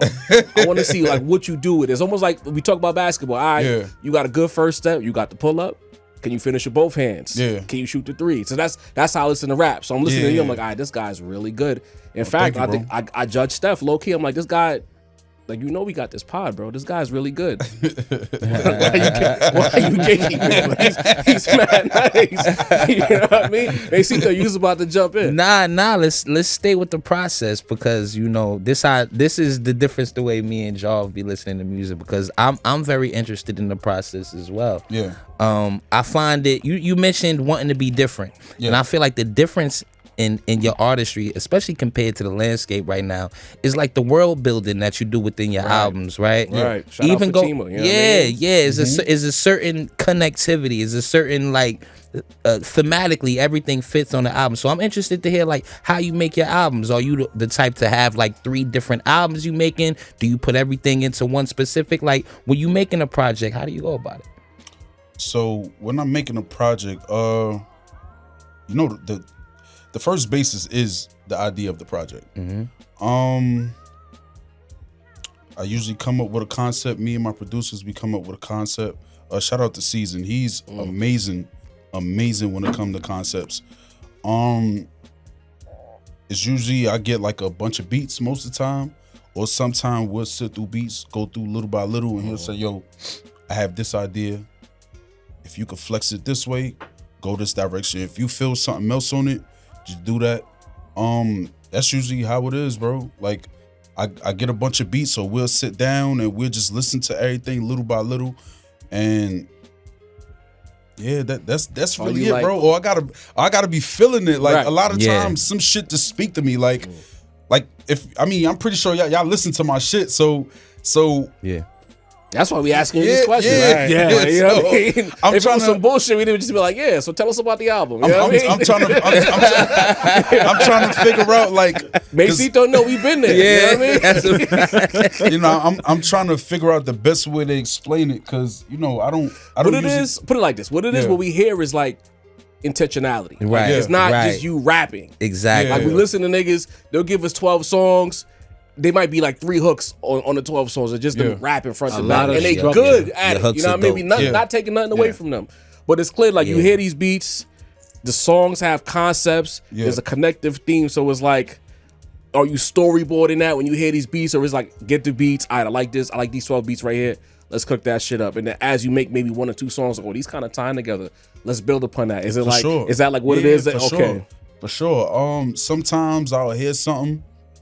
Depending on how I'm feeling or a concept that I'll come up with, I could just run with it. Like I said, I'll play with Season, and Season be like, yo, this shit is fire, or I like this, add a hook to it.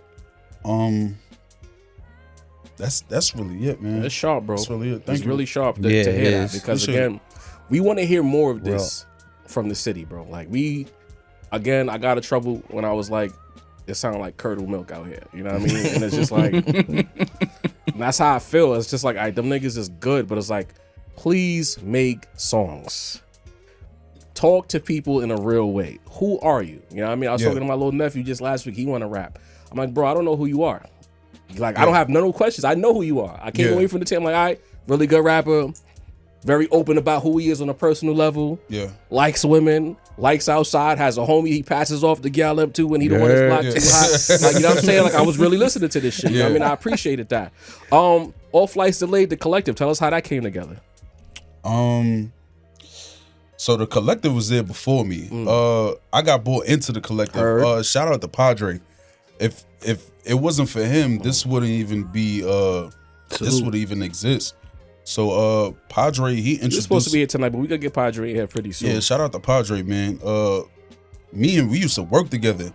And like a group, you mean, or not like work? Really, like, work. That was my boss. Like, us too. Yeah, you know like we used to work together, and we at work, and this nigga got his MacBook, and I told him one day like, yo, I rap, and he was like, word, and he played some shit for me, and I freestyled some shit I probably wrote in high school. This was like damn near almost 10 years ago. That's fire. Yeah, and he was just like, yo, like I fuck with your shit. So every day we come to work, he playing shit for me, playing beats, and I'm like freestyling or rapping. And then, you know, we started getting a little closer, and then I found out the nigga lived by me. That's fate, bro. Yeah, you know like some from the hood, you feel me? So it's just like a real small world. And then he introduced me to Zay one day, and so it was Season. And then after that, it was just like the rest was history, man. Nah, that's heat. You know what I mean? That I like that because it's like you don't know who you right next to that's cooking up, got the same mentality, the same process as you. Right. And also like the homie Saint, like I met Saint sent me in music first. And I think I met Saint like what? Shit, 06? You know what I mean? Yeah, shout out to Saint. Back when niggas was chasing like serious rap dreams. And I think he was like the most talented nigga I've ever, to this day, I think he's the most talented like producer I've ever come across. Like that nigga's different, bro. Nah, yeah. You know what I mean? It was him and there's another cat. I don't know if you came across another dude named Nuo, but he was like, Yeah. Nuo was like, yo, I work with Just Blaze. I'm super nice, this and that. He's really dope, bro. Like, I love the fact that you have great producers around you. You know what I mean? Because we getting in a place where we do this podcast and like niggas be like, New York don't have this and New York don't have that and New York only have drill. And I'm like, y'all not really tapping in. Right. It's a whole ecosystem of really talented producers and artists out here. You just have to like really dig and do the knowledge. And I think you're a good representation of that. Going forward though, like you said you have a tape dropping July 1st. Yeah. What's the name of that project? And Better Left Unsaid too. Better Left Unsaid. Yeah. All right, I like sequels. Let's get into that. Yeah. What's the plan for that? Is it more of the same, or are you upping the stakes as far as the sonics, the lyrics? Like, what are you trying to do with this project? All right, so me and Caesar just really came up with the Better Left Unsaid. Is he like you guys are like locked in? That's your primary producer? We locked in. That's my guy right there. We more so just come up with Better Left Unsaid to drop good music. It's like a lyrical exercise for me. Okay. Honestly, that's just like get my shit off. So I do that. I want to say it's great music, but it's something that I have greater as far as when I'm coming out with my next release. So with the Better Left Unsaid, like I said, it's more so just letting shit fly. Okay. Still great music. Lots of lyrics you'll hear on it. And you know, it's just like here until I drop my bigger project here, a whole list. So that's really what it is. How are you looking to like, this might be too broad of a question, but answer it as best you can. Like, how are you looking to like really raise the awareness like inside the towns, like to let niggas know like, yo, I'm really one of them. You know what I mean? Because you are. Yeah. There's a lot of guys we've heard, a lot of guys who've sat here. They're solid, they're good, but like you're super good. Your sliders are up. Thank you, bro. How are you like looking at this coming the rest of 2026, starting with this project to really like show niggas like, yo, I'm here. I should come fuck with this. I just got to be outside more. That's really it. Be outside more. More content. Just make my face be known. That's really it. Is that something you hesitate with, like doing the people connecting portion of it? I would say yeah. Okay, I mean, you can be honest. You know what I'm saying? Because that's a real thing. You know what I'm saying? Levels definitely. Of this shit. I'm more of a person. I like to be behind the scenes. So, like, just being in the cameras and like me letting niggas know. Is this different for you? Like sitting down? Yeah, I mean, yeah, but it's something that comes with it, you know. So I just gotta make myself comfortable, especially if I'm planning on being, you know, that person or that nigga. Like, this is just something I gotta get used to. So, you know, I'm kind of like breaking my barriers. It was hard for me to let niggas know I make music. Like, niggas will find out a year, 2 years later, like, nigga, you rap? Sometimes it be on accident. Sometimes I'm over here blaming Steph and niggas. You never we gonna blame Steph. We gonna blame Steph. We gonna blame Steph for sure. But you always just say, you play it. You be like, what you think of this nigga right here? Don't tell him it's you, bro. Once they say it's you, it's a whole different kind of judgment. Just say it's the nigga that's just on. I don't even do that. And you'll see natural reactions. I'm glad you said be outside a little more, because I'm gonna be honest with you, Molly.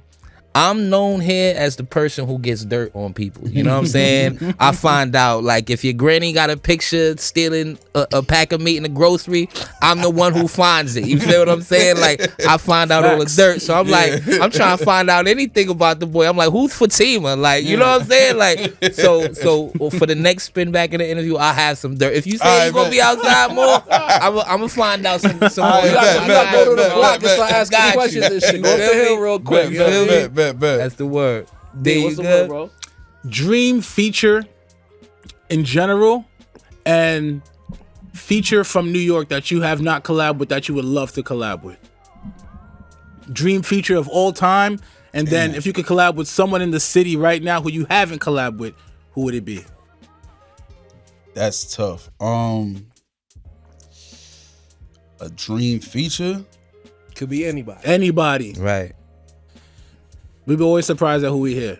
You could pick your boy J3 because them Splash Brothers was Yo, that went crazy. He got heat with J3 already, though. They already got heat with J3 Young. man.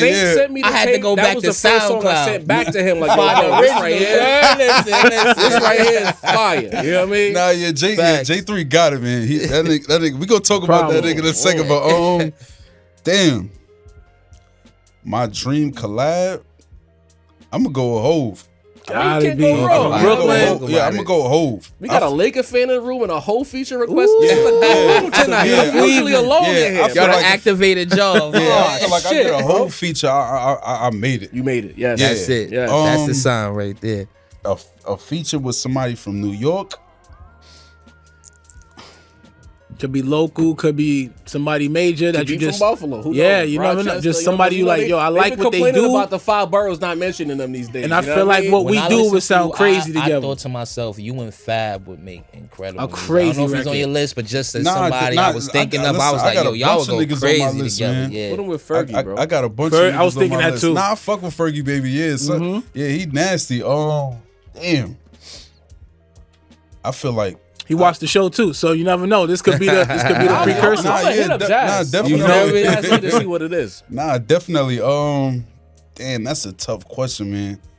I feel like Or are you too competitive to answer that? Right. I could keep up with niggas. That's what it is. So it's like alright. it's a couple people I feel like from New York that if niggas ever gave me like that time or that shot, like is You would show up in a yeah, I'm showing off. Fuck showing up. I'm showing off. Them Griselda boys. Every last one of them. Yes, sir. Yeah. Every last one of them. Clutch. Like you said, just roam streets. Like Rome. Yeah, that's like Friend of my the show. bag right there. I feel like tough. those is like that's where like I want to be able to show. We got the we got the lady tracks. Fuck that, sure. but Yeah, if I'm showing niggas really like nice yo, yeah, on it. like I'm really this is what I do. like that. Yeah, I for feel like real. I really like I could keep up. I could keep up with them niggas. That's what's gonna make you really elite, bro. Because like, Yeah. you can dabble on both sides. You're not like Definitely. obtuse in one direction. Right. That's clutch, bro. You know what I Definitely. mean? But talk to us about J3 though, man. What's that about? Man? Word. Young. J3, yo, shout out J3, man. I don't even know where to start with this nigga, man. It got to a point in time I was telling him I feel like he better than me. You know, he got the crowd, he got the age.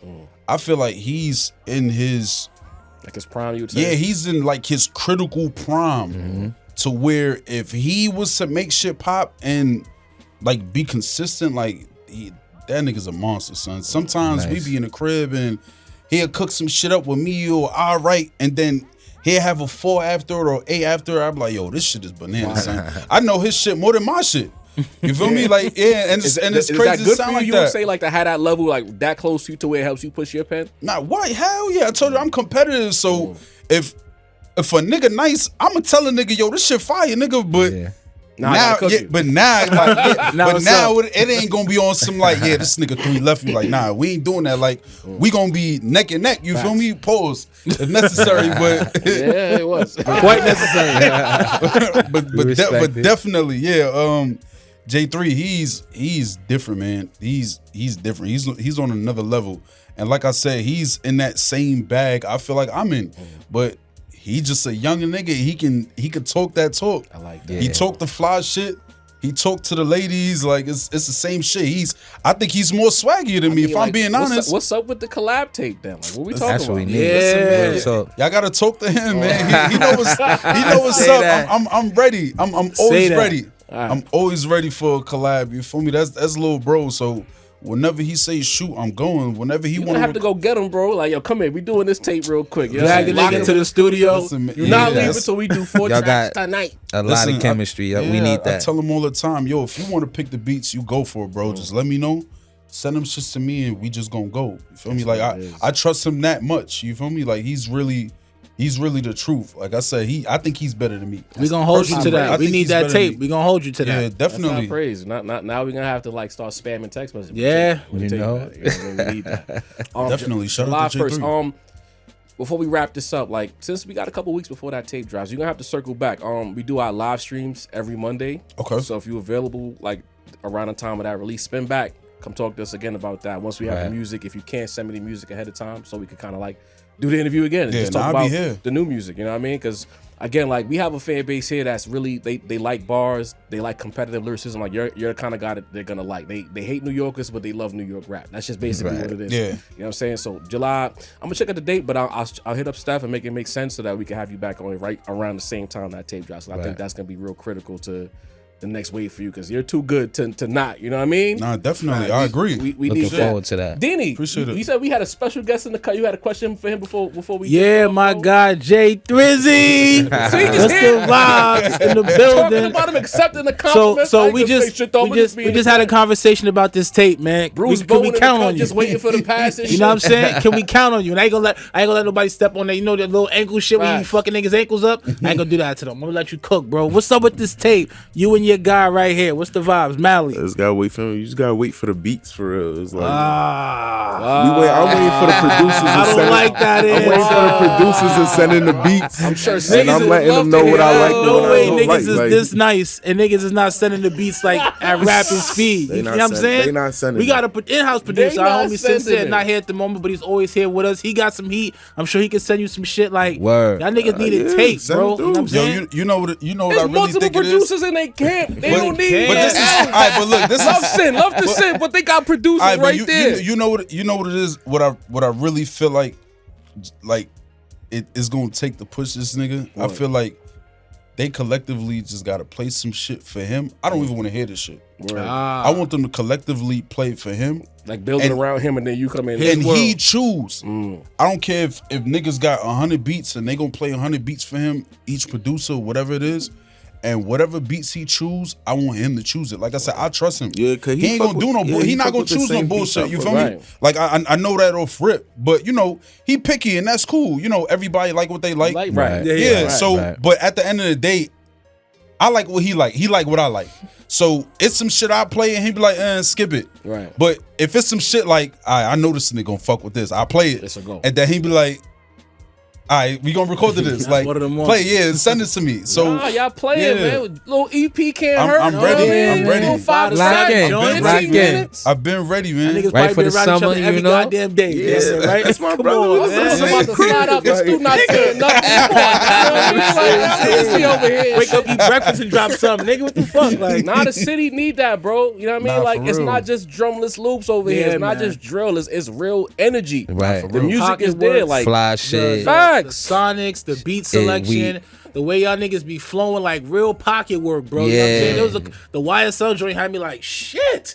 You know what I'm saying? There's a lot of I understand what Jarvis is saying. A lot of people rap and a lot of people are good, but some niggas just got like a special thing that make you want. After that, I went over to the next joint, the shit that had the money sprinkled all over it. That's the money shit I grows went on to. trees, That's what an artist supposed to make you want to do. After you listen to the first one, like, yo, what else they got in the tuck? And I felt that, bro. Nah, I appreciate it, bro. Y'all niggas need to cook that up. I appreciate it. Yes, sir. Does it be like you could speed listen? Because again, I ain't gonna call no names, but there's been some speed listens and there's been some. Rapido.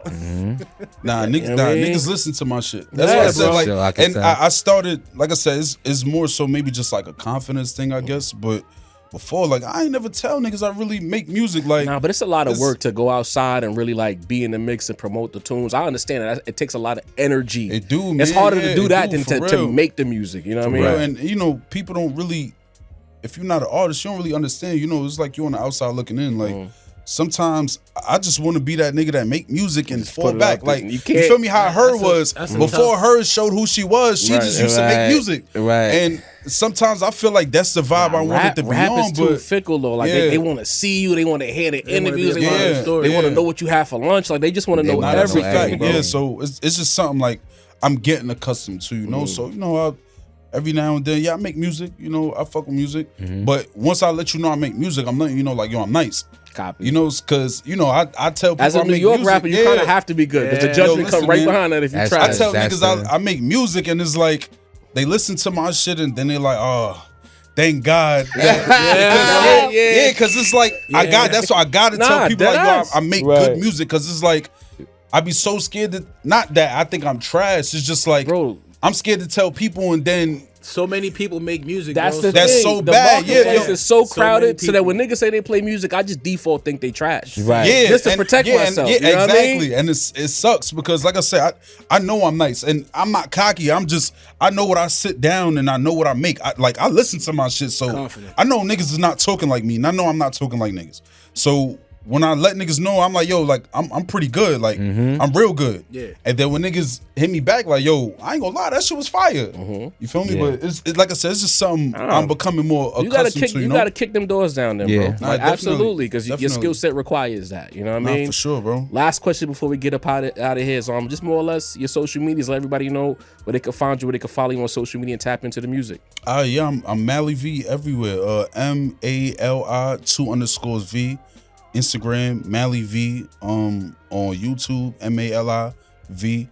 I'm everywhere. All DSPs, Apple Music, Spotify, YouTube Music, Napster, whatever y'all niggas listen to y'all music to. Yeah, that piff. Wherever, All that. yeah. All that. We everywhere, yeah. He's easy to find. The music is fire. Mally V, Brooklyn Zone. All flights delayed. Yes, sir. Log in.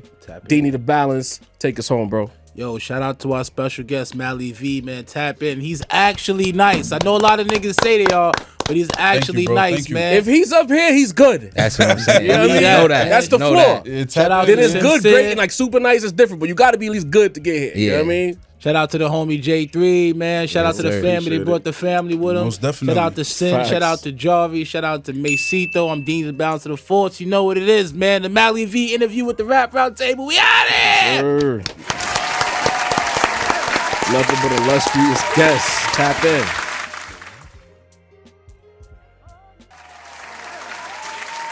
As promised, nothing but illustrious guests pulling up to the Rap Round Table. And in this case, it's a friend of the show, been on multiple times.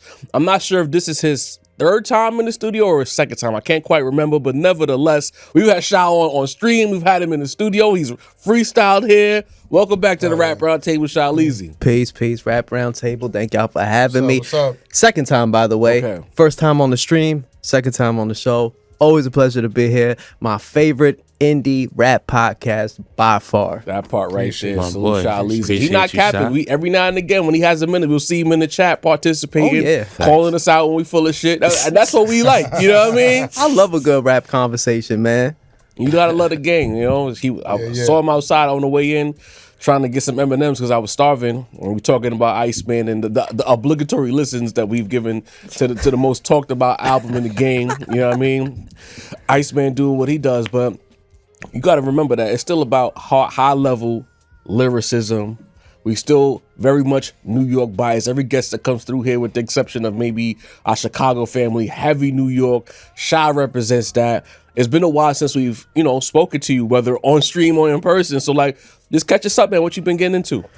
Man, where do I begin? Well, my new album, Fifth Chamber Philosophy, just dropped today. Got features with Planet Asia, my boy SL Theme. It's a project fully produced by my man I Want to Die. Shout out to my man Juan. We've had this project in the tuck for a little minute, but we kind of slow perfected it and marinated it to get it to perfection. And been shooting a lot of footage for this, a lot of short films, a lot of short music videos for it, working on food and freestyle content, going around to different spots, like making little episodic joints, incorporating the music, flying, traveling, did a show out in Portugal, promoted actually the previous work with a live band, and just giving you a day-to-day pieces of my life and just in fragments for the viewers. It's That's a what's up, man. content-driven game. I love to do it, and course. I've gotten into a lot of the video editing process of things and become real passionate about that and really bringing my things to life. I mean, in 2026, it's kind of very DIY. Yeah. Very DIY, and you got to be into all aspects of it. It's funny when I think about this. When I first started doing this, I love to rap. And I would have never thought in a million years I would get into all the different aspects of the process. I thought, okay, I'm gonna just stick to the music making process, and now I'm all the way to the video editing aspect of it. But Hell yeah. yeah, man. I think that's a must, as like you said, in 2026. Talk us through that process though, in terms of like just growing your creative landscape? You know, like you started off with the raps, then you started beat making, you started making your own beats. Now you're into, you know, the video editing aspect and directing videos and all that. How has that growth been for you? Oh, it's been a learning curve, and you have to be intellectually curious about all the different fields of what I like to call the entertainment world. Right. Yeah. So it's like when you, let's say, you start off in layman's terms, you start off rapping, cool, but guess what? You need to keep paying for studio time and all of that. It's cool to get the studio experience, but after a while, you need to be portable with it. So now you got to get studio equipment. You need audio equipment. So now you get into the audio world, and now you got to learn how to track your vocals, X, Y, and Z. Okay, you got that aspect out the way. But guess what? Now you need merch. Now you learn about the merch game. You learn about shirts. You learn about threads. You learn about the quality of the shirts, how you want your stuff to design. You need a logo. So I say all of this to say everything just kind of falls into place. And if you don't become passionate about it, then you got to hire someone to do that stuff. And if you don't want to hire, and if you don't know that business and they know the business, you're not going to be in business long enough. And I'm just somebody I'm a very 360 kind of person. So I just like to, I guess you could say, I like to be in control of my brand, how I want to look, how I want things to look. And after a while, I'm like, you know what? Cool. I got this, you know, and then I'll just hire my homeboys to do it for me. And then I have the whole full creative control of it. All right, talk to us about Food and Freestyle. How did that come together? Tell us the backstory of how you decided I'm going to put this on screen and really curate your own, I would say, like Shah Leezy kind of universe. Right. Because it's still rap related, but it's also like a different side of you as well. So like, how did that come together? Well, that manifested actually during the pandemic, and I literally shot with my phone. Literally started with just shooting with my phone, and I wanted to create something that was kind of like the side world to what you know for the rap. So it's like, you know me as the artist, right? But I knew even from 5-6 years ago that eventually people want to know, who is this guy outside of the microphone, like outside of the booth. And I see a lot of artists are following suit as well. But I think what they try to do is make it like very like vlog-esque, which is kind of like run and gun and stuff, which I think is fine too. It shows personality. And I think if you cut through like that, you see guys like Wiz Khalifa. I think he was very early in the early 2010s. But what I tried to do is I try to throw a hook in there, and the hook is the food aspect. People like food, people like small businesses, so it's kind of like episodic. It makes you want to be in tune. So we talk with the manager, we talk with the chef, we talk with the person involved. If we can't get that, we show you the food. And then of course, if we have a guest, they do the freestyle, they promote the single, or I'm promoting my single. So I merge my worlds together, and you know, I give you something different. I give you my personality outside of the microphone as well. So it's like, okay, yo, his raps and just the way he talks in general, they kind of mend together. It's kind of like he's rapping when he's talking too, but he's not rapping. He's kind of just he's talking to you. So I always feel like that's also important. Again, in 2026, you got to kind of have a little something to the side as well. It doesn't have to be super like the way I'm doing it, but you gotta have something there too, like little tidbits, so it could be a build up for the music. And I think my fault. Let me just add one more before you jump in, because I'm curious about this. The visual direction of the way you shoot it. Like, have you taken like classes on how to shoot, or is it all trial and error? Trial and error. Because like the way some of these angles and the way it's shot, it looks like hyper professional. So I was curious about that. Yeah, no, like everything is trial and error. So like every episode is just kind of like you're watching a maturation process. It's literally just like stepping in the booth for the first time, and you have to not be afraid of that. I think a lot of people are so scared because they want everything to be perfect. They want the album to be perfect. They want their videos to be perfect. And that's just not life, man. Life is not like that. Life is crooked in those ways. And you have to embrace that. You have to be able to look at something you made 4 or 5 years ago and be like, yo, that's where I was 4 or 5 years ago. This is where I am now.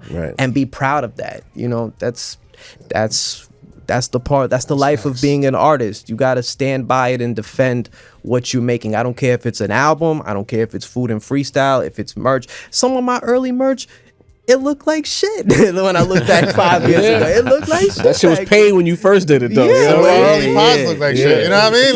Like, but you know what? But then you look at them, you like, oh, look where it is. Look where it is now. That's called growth. You got to be able to embrace all of it. You got to embrace all the aspects of it. I like Jarv and fascinated by the pivot. You know what I mean? Because I think anybody who knows Shah, who listens to his music, who's seen his interviews, he has that type of personality, right? You're drawn to him. You want to see what he got to say. You want to, you know what I mean? He's just that type of guy. So I think that medium is sort of tailor made for you. You know what I mean? But what I find, what I'm interested in is, in 2026, so much talk about, hip hop losing fans, hip hop not having as many people listening. Was this a almost a move to kind of introduce you to a new audience? Was it like a just something you were passionate with? Like what type of audiences have you, like what type of new audiences have you been able to gain since you kind of ventured out a little left with it? I can't say that I wanted to I can't call it really like a pivot, but it was more so like I wanted to show a different side of me. Obviously, I wanted to show off my personality. I wanted to keep it hip hop all the way. And I wanted mainly for the fans, and I was able to do what I was able to get is create like a highway, if you will, for if you listen to the music, you know about Food and Freestyle. If you found me through Food and Freestyle, then you kind of stumbled upon the music as well. So everything, the music is the nucleus, and the branches is Food and Freestyle, short form content, documentary style, like Run and Gun, raw, uncut. Copy that. I appreciate that. And the last question before we get into the music, because this is the Rap Roundtable, but Yes, I'm sir. curious because I like people who are process oriented, and every time we've spoken to you, you've always gotten into your process and why you are where you're at right now. You taking a more hands-on approach to doing everything. We were talking about that on the way into the studio. Yeah. Is it because you feel like, because I'll say from my perspective, I still feel like you're slept on. Like people not giving you your due. Do you feel like I gotta do this because I can't trust anyone else to necessarily do things the way to, or they cutting me short, they not really giving me my respect, or is it just a matter of this was just a natural progression of you doing more? No, it's just a natural progression of doing more because, like, for me, I like to be a part of the process, and I want to be able to have the content in my hands because from experience, when you hire people to do stuff, I'm not saying they don't do good jobs, but what happens is that person you hire, you're not the only person that's doing work for you, as you guys all know. They have 4 or 5 other clients, and that's when you get into the videography game and really understand what's going on. So they're sitting on your content, and other people are sitting on other people's content. So now you're waiting 3-4 weeks to get content back. You're sitting on your hands, and you're trying to figure out, what am I gonna do? Because hello, this is the game right here. The game is here. So when the game is here and you don't have content, what are you doing? Blowing up the phone of the videographer. Yo, when am I gonna get this? When can I get this? When can I get this? So for me, it was like, you know what? I'm gonna take this. Now I have it, and guess what? I get this done in 15-20 minutes. So you essentially cut out every middleman possible. Facts. Basically, yeah. I like it. Real businessman shit, not personal. What's the hardest job of all of them? I know we about to get into the music, but let me know. What's the hardest job that you've taken on of the many? Time consuming, difficulties. things of that hardest nature. to learn. You know what I mean? However you think the hardest job would be. The hardest, honestly, is the organizing part, the organization part of getting the people that you need in place to do what you need to get done. That's it. Like, other than that, if it's me in front of a computer, no, that's not hard. That's YouTube, boys and girls. YouTube's your friend, bro. Like, YouTube, Google, how do I do this? Boom. If access to information is 50-50 now. So if you can't pull up your Google, how do I do this? How do I do that? And you can get a step-by-step tutorial on how to get to point A to B, A to Z, Z to A, then you might as well quit. That part. But I want to say one part, because you said that I'm slept on and things. I agree, but you want to know something else? a lot of people in New York City are slept on. So it's like, I'm not using that as no Man, fuck fucking out of here, excuse. Shah. Like that, see that, we not doing that homo shit. I'm gonna elbow my way I'm gonna through. talk your shit for you. Your skill to sleep ratio is ridiculous. You're too good for people to not know how good you are. Is what I'm saying here. I appreciate you. I appreciate You know that. what I mean? It ain't like respect because niggas we listen to the music and it be like Shah getting nicer. His shit sharp. Yeah. The lyrics are there. Like you, Appreciate even with like the content creation aspect, you don't take shorts of anything that you do. Right. Never. Like the visual quality is there, the production quality is there, the lyricism is there. I think that more people need to know what's going on with Shah Leezy. You know what I mean? I think they're fronting. agree with That's you. my opinion. You know what I mean? I agree with your opinion. I agree with your opinion. But I agree with your opinion, but I'm also like, me personally, I'm so hard on myself. I don't like to be that guy to make excuses. Oh, boo-hoo, it's because of this, it's because of that. I'm so well aware of the politics, and at the end of the day, I don't care about the little popularity contest. I know that rapper X, Y, and Z are where they are because of that manager or that A&R. So that you put me next to these dudes, not only can I out rap them, I could keep up with them. I done been on tracks with battle rappers, keeping up with them in ciphers. It really don't matter to me. I already know what I have. You know, how should I say this? This illusion of thinking that talent is only gonna cut through is laughable to me these days. It's politics that trumps everything. You know what I mean? When you see a successful artist, understand there's about 4 or 5 people behind this one artist or an entity of artists that is making that artist on those Spotify playlists or got them on, you know, whatever big platforms. It's a lot of politics, so I don't be sweating that. I just you know what a hope say, I thug my way through. So you know what I'm saying? All right. Hey, ain't gonna jump like There's a whole bar for everything. Don't let the internet lie to you. Like he's still that guy. You know what I mean? Yeah. All right, get into the music though. Fifth Chamber Philosophy. Like, what's the story behind that album title? Before we get to the raps, what's that about? So Fifth Chamber Philosophy is basically like my ode to Wu-Tang. It's like a Wu-Tang meets Griselda-esque inspo. And you're originally from Staten Island, yes? Absolutely, There you Staten go. Island represent. You know what I'm saying? And I recorded this project about 2 years ago, and we had this sitting on the laptop for a little minute, and I worked on a lot of projects. I work on a lot of projects, by the way, and I wanted to chronologically put out these projects. So, you know, I put out the Lunacy project first, and then I put out my self-produced album, Baba Secret Tape, which is out now. And then I said, you know what, now I want to put out Fifth Chamber after this. And I like the rollout and the way I did those kind of things. I'm really proud of the work. I was able to get Planet Asia to jump on one of the records. Shout out to PA. It's 7 tracks, fully produced by my man Juan. I felt like I rapped my ass off on it. A lot of the themes there, it touched on a lot of things. So the 5 chambers is survival, identity, mastery, and disillusionment, and philosophy. 5 chambers. And I thought about it really long and hard. You know, when I make these albums, I don't care if it's 7 tracks, 8 tracks, or 14 tracks. I try to really think this out and make things thematically, if you will, and try to create an experience. And in an era where everyone is just picking their favorite songs and throwing it on playlists, I still want to make something that has cohesiveness to it and have you be able to run it through.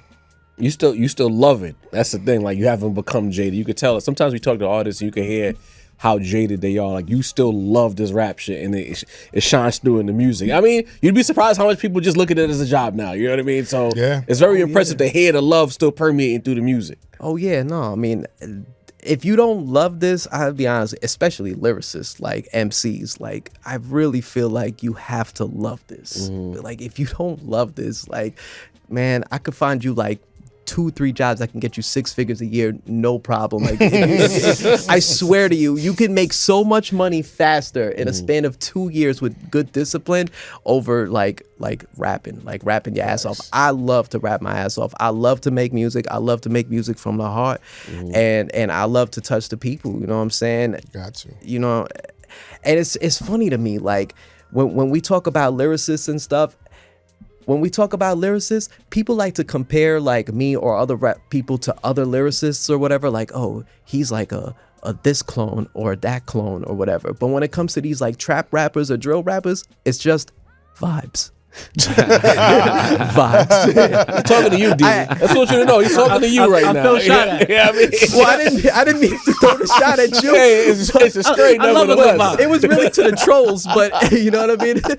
But I get it. You get what I'm saying. So no, I still love it. I still got the passion and the love, and it honestly keeps me sane. And everyday life inspires me to keep creating. You know, it takes me to my happy place. That's beautiful. Tell us a little bit about your relationship with Planet Asia. Yeah. Because you know, some time ago you were here. I don't remember you having that relationship then. Like it Right. formed, you know, some time later. Yeah. How did that develop? And because you guys had great chemistry together. Oh, absolutely. I mean, Yeah. and it was like so natural. It was so organic. So I was able to do one track with PA early on, and I had recorded this joint out in London, and I thought he would have been perfect for this record. He jumped on it. Not only that, but then we shot a video together, and then randomly one day we was on the phone. We was talking, and he was like, "Yo, I'm flying out to New York and stuff. Like, yo, we should link up. Like, blah, blah, blah." I was like, "Yeah, come through. Like, come to the crib." Because I got a studio and stuff in my crib. And he had came through, and he was working on a few records of himself. And then we had knocked out a few features for him.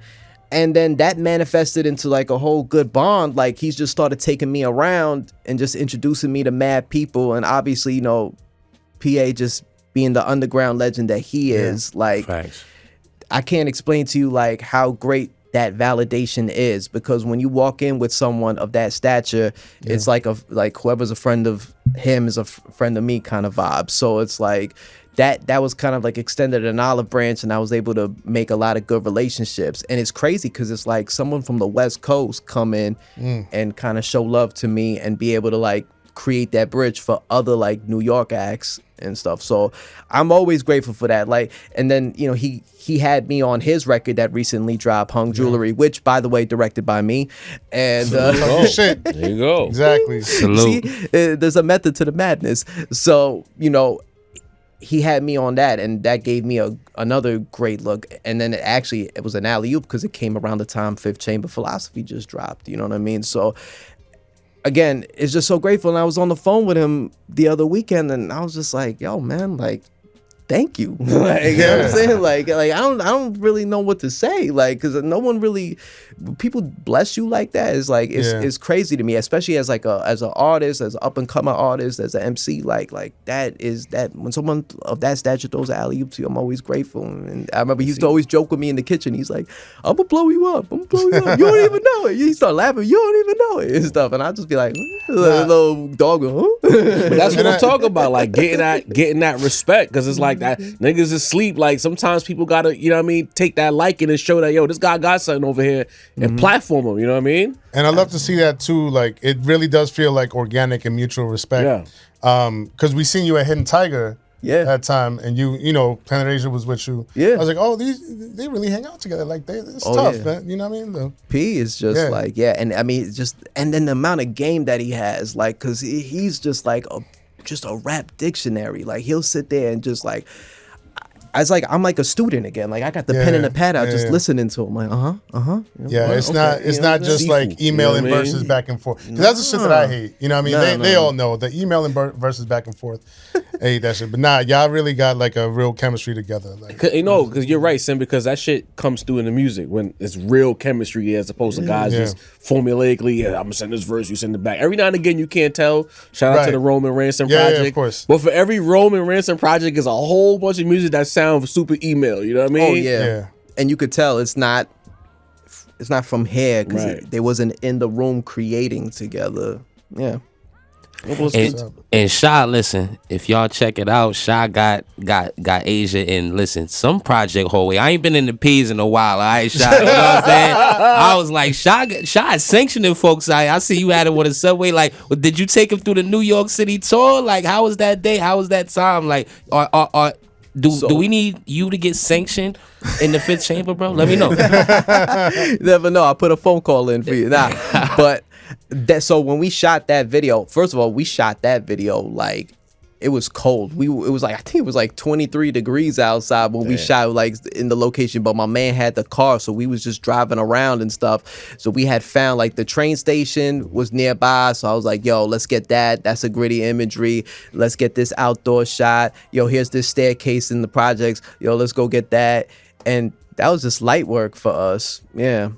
Say that, good vibes. Yeah. Shout out to my guy Shah Leezy. First of all, I'm a little late, but I'm great. Just want to give a shout out to my guy Shah Leezy. We go back. Like I remember when we used to see you. Nobody knew that. You was off camera, man. Like, because I don't know if y'all discussed some of the stuff I'm about to get into. Oh, copy. No, we slandered you before the mics. I'm sure y'all did. Shout out to the chat, man. Love y'all niggas. But we've been doing this a long time. You know what I'm saying? Friend of the show. Like, I remember seeing you at all of super underground shit. I'm talking about like audio knock type shit. You know what I'm saying? Seeing that I'm all the shots outside, man. You know what I'm saying? And then seeing you on stages. Shout out to you. About this time last year, you got me into the Planet Asia event. Absolutely. Knicks were in the playoffs. We were doing Righteous. You know, you got me to the event. We was in there, and he brought you up on stage. And it was shout out to Sincere, because it was true love. It ain't like on some, yo, let me just let this nigga get a verse or a song off. It's like, nah, y'all need to hear this nigga Shah Leezy if you haven't already. And I just love the way you just, first of all, too, I see you shining, nigga. You looking like you're doing items. Listen, I peeped it. Get my Chris Breezy on. You know what I'm saying? I just love the energy, bro. I love what you're doing, and just like keep hip hop just vibing, bro. I remember we was at your Spotify Plaque Award joint that you had. Like we really fuck with you, Shah Leezy, like from the top to the bottom. Pause. You know what I'm saying? Like we love what you're doing. Hey, yo, first one of the night. I appreciate the love. Yeah, I appreciate the love, man. Because I'm gonna be real with you. It's been a long day, so I kind of needed to hear that. You know what I'm saying? I respect that, and I've been a big fan of y'all show. I've said this many times, and I'll say it again. I love the show, and as far as like a indie rap podcast goes, I don't see that many successful indie rap podcasts that are doing it. Y'all are so dedicated, and y'all represent the true MCs and stuff in an era where you see what's going on, all this gossipy, creating beef, tension and shit, and y'all sit here and y'all still debating warring fan bases. Warring fan base. Y'all break down albums, y'all go back and forth, y'all pull out old beefs and talk about it. Like I love that, because I'm a rap nerd at heart, so I love just sitting down and just listening and having y'all in the background and just like, wait, what did he say? What? I mean, you're welcome to come debate with us anytime. You know what I mean? You know we like to talk. But like with the album, now I'm noticing, maybe it's me, but if there's like a different energy to this project, dare I say aggression even, but not in a negative way, but it seems like you picked up the intensity with this. Like, was that like something that you were dedicated to doing with this project, or did you just let the beat talk to you in a certain way and whatever came of it? Yeah, I mean, every project is going to have a different type of vibration to it, you know? And I always say the producer's job is to provide the canvas so the artist can paint on it. And in this particular case, the canvas that I got pushed me to get into a very aggressive tone. Yeah, man. And I'm like, yeah, Shah, like rap like this more. Like, yeah, who's this guy? Like, I was very impressed with that. I'm like, this guy's really leveling his shit up, man. Absolutely, man. I mean, it's like you got to be able to chop bricks with your hands. You got to be able to do the roundhouse kick. You got to be able to do all of that. You know what I'm saying? I'll bring that kung fu philosophy in there. That Shaolin philosophy. Chambers. You know what I'm saying? That's the chambers. You know what I'm saying? But yeah, I feel like with my discography, one of the things that I love is like I roll the dice, so it's like this project there's an aggressive tone to it, but then you got Lunacy, where it's like there's a whole different vibration going there. Like Baba's Secret Tape got a different vibe going to it. Like it's all about whatever flavor you going for. I got it in those, not everything, but like the things that I like, I could share with you. So yeah, man, I show range in my lane. I stay in my lane, but I show range in the lane. In that range, there's a certain hop to it. Like you're not, I would say, making like the quintessential underground New York album with this project. There's more of a bounce to it. There's more of a hop to it. Yeah. Like, are you trying to like push the boundaries of what New York underground could sound like? Absolutely. Like, so like one of the observations that I made with New York City underground, or particularly underground rap in general, right, and especially the climate of today's underground rap, I'm super passionate about that subgenre, as you could tell. And one of the things that I noticed is, a lot of people, they love to do this, like what I like to call run-on sentence raps, which is like, it's like 2 minutes and 50 seconds of just straight bars. Not actual song making. Not actual song making.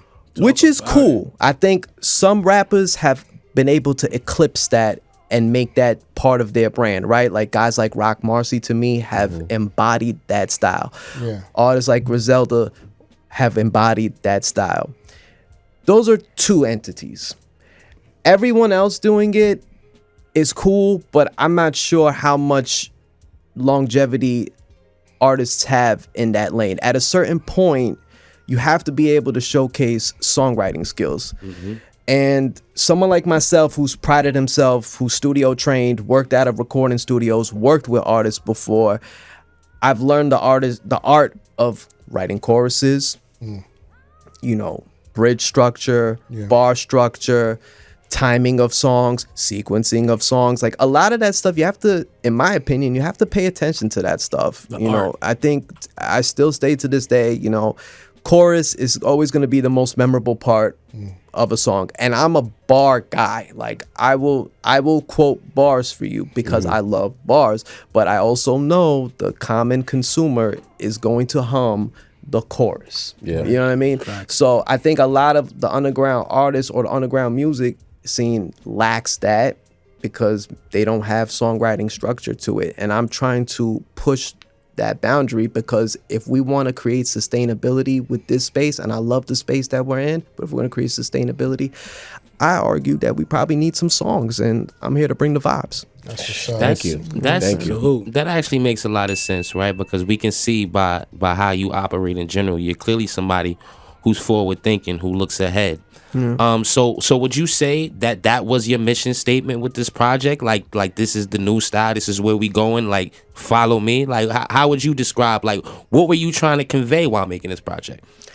Man, I was just trying to convey how I was feeling at the time, but doing it in a way that was going to be entertaining for the listener at the end of the day. Because at the end of the day, no matter what you saying, that shit still gotta sound interesting to somebody. You know what I mean? It's gotta be cohesive. It's gotta be comprehensible. And that's always the challenge of an artist. I'm not trying to rapidy rap you to death. I'm not trying to fit 1,000,000 syllables in one bar. Like that. That's cool. That's cool. Like that's your thing. You know what I mean? Yeah, if that's your thing, that's cool. But like, you know what I'm saying? but I'm here to like, I want to hit. Pause. I'm gonna hit you, like, you know what I'm saying? Like when you hear this, like, but when I hear something, I want it to hit me. It needs to strike a chord. Like I gotta feel happy. I gotta feel sad. I gotta feel something. You know what I mean? So I guess I could say like what I was trying to convey with this project, particularly. I can't say exactly what I was thinking, but the moods of a lot of the production that Juan made me get into my philosophical side, and that's a slippery slope because I like to read a lot of philosophy books personally, and I'm not trying to preach to nobody or be like super educational or nothing like that, but I try to take some of the stuff that I deliver a message nevertheless. Try to take some of that and inspire me to put it into the bars and make it entertaining and fun for the listener. That's always to me the challenge. Whatever it is that you're trying to do, you gotta grab the person. It's gotta sound interesting. Listen, you're not trying to kick knowledge. You're just trying to kick that shit they need to learn. Though that's all. That's it. That's it. Yeah, bars. Yeah. You know what I'm saying? And I think this is like a tactic that I've seen like 90s rappers use forever. Like the Wu did it. You know what I'm saying? They love. You could tell they was reading, smoking weed, taking the like, yo, that's cool, and just throwing it in there and stuff. So yeah, I'm a big book reader too. That's another thing the public don't really know. I love reading a lot of books these days because I feel like a lot of shit on TV sucks. So like I love to read a lot because it expands the brain and it helps you become a better visual artist, because I've always said you have to be able to close your eyes and see it when you rap, you know what I'm saying? Or when you hear somebody rap. I don't care, like with Redman, no matter how ridiculous some of those bars sound, I could close my eyes and see it. Yeah. You know what I mean? Right. Painting pictures, if you will. Yeah, you know what I'm saying? Sure. So that's always been the thing. So Shah, you when you get in your zone to create music, do you like listen to other artists to get the vibe, or do you the vibe? You know, shout out to the vibe. But the vibe essentially is just a feeling, like you said. Some people know how to just put it on with the music and the tone of their voice. Some people know how to structure bars. It's basically a feeling. That's what the vibe is. You know, whether the feeling is just to make you move your shoulders, the feeling is to make you memorize the bars. It's just something like. When you bring your energy, is there anyone you listen to? Maybe Planet Asia, shout out to Planet. But is there anyone you listen to like create your tone for you to get into the bag you need to get into? I wouldn't say create my tone, but I'm such a fan of the space. I love listening to other people because I like to see what the space is talking about. Like, shoot, man, I go to my Spotify list right now. Like, I got so much people that I listen to that I could probably give my shout out to. Pardon me, I'm on my phone, but like guys like Sonny Jim from London. I love Sonny Jim. Salute. I think he's like, what he's doing is incredible. My man Mussolini, shout out to Moose. Shout out to Like, Moose, man. We got one in the chamber too. that's You know what I'm saying? Gotta hear that. Body Rock, shout out to Body Rock, man. Body Rock, what they're doing out there is like him and his crew is like I really tell love Moose what they pull up. do. We hit up Moose one time. He kind of fronted. You know what I mean? Like tell Moose to let stop playing. I got you. I got you. Man. Moose, Trying to shout out get to Moose, and man. UFO. Facts. Feeve. Oh, Feeb. Oh, shout out to my man Feeb, man. We got to join together. That's it's still knocking to this day. You know what I'm saying? These guys are carrying the baton in a real way. I'd like to sit down and talk to them. You know what I mean? No, absolutely, man. Shout out to them. But yeah, like, but like those guys, like these guys that I'm mentioning, like I love listening to these guys just to hear what's going on in the space. But like as for myself, like I hear the beat and I'm already like, I already have my signature sound and I'm already like humming or mumbling exactly how I want to jump on this beat. You know what I mean? And then now I'm just filling it up with words at this point. Absolutely. You know what I'm saying? Tell us about a few of the like standout tracks, you know, for our audience as well. Like they're tapping in because each time you've come, we collect more people who are introduced to you for the first time. So with this project, what are some of the standout songs you think would connect with our audience? Okay, definitely The Boy Who Solved the Universe featuring Planet Asia. Definitely check that. Taylor the Moth is really dope. That's like more of like my conscious philosophical type joint. So like if you into that, definitely check that out. I love Blockwork. That's the intro, and I kind of teased it with the trailer that I shot. And I really love that one. Flavor Valley's a personal favorite one. That's like track 7. That's the last track on the joint. It's always like them personal records as an artist. It might not be like everyone's favorite, but that's like my personal favorite that like I love, like just in the tuck. What else I had, man? It's 7 tracks. I love everything. I love everything.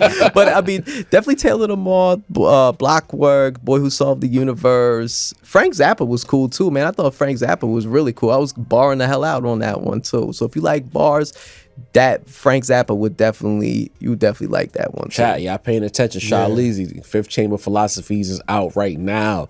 Pull up, tap in.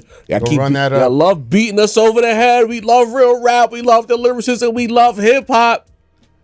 There you go. Real rapper here. We consistently bring you the things that you like. So make sure you tap in. You mentioned you went to Portugal. Yeah. Talk to us about that time out there. What was that experience like? Oh man, it was amazing. So I visited 2 cities out there. I went out to Porto, which is north of Portugal. I spent like 2 days out there. It was really fun. Then I went out to Lisbon. I had a show out in Lisbon. So before I had went out, made the trip official and everything, I had reached out to a few folks to do a show out there because I wanted that to be part of like my agenda. When I go out to Europe, I want to be able to try to get at least one show out there to try to create the network slowly. And I think in the span of the last 4 or 5 years, throughout my travels, doing shows and everything, I've expanded the brand in different markets, and slowly but surely from an independent style, just grow the fan base up, grow the anticipation. So I was able to get a show out there in Lisbon, and I went out there. Beautiful, beautiful city, by the way. Definitely check out Lisbon. Shout out to all my folks out there. Shout out. And I got to perform with a live band. They had heard the music prior, and they was like, "Yo, we want to do these 3 songs." And they went through my catalog, and I was like, "No problem." I showed up day of, came in the mic check. these dudes was playing the live band, like shit was like on some show me what you got type shit. I'm like, oh my God, like this is crazy. So I was playing, did the mic check, knocked it out the ballpark. And then they had brought like, it was crazy because like they opened the doors and it's like this room, like probably like a little bigger than this room. And then they take the people from upstairs, they bring it downstairs, and they surround the walls with just people. And then in the middle is the live band, and I'm in the middle performing. And I'm like, man, we gotta do this like in the States or like in New York or something like that. Crazy. This is crazy. Like the adrenaline was wild.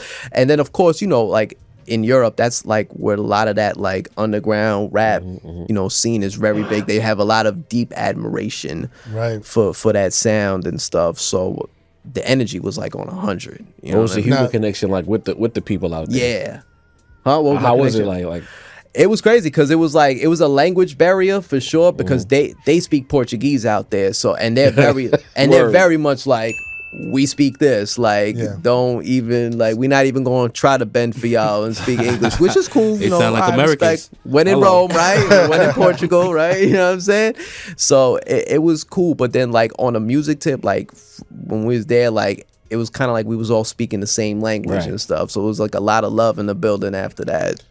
Synergy.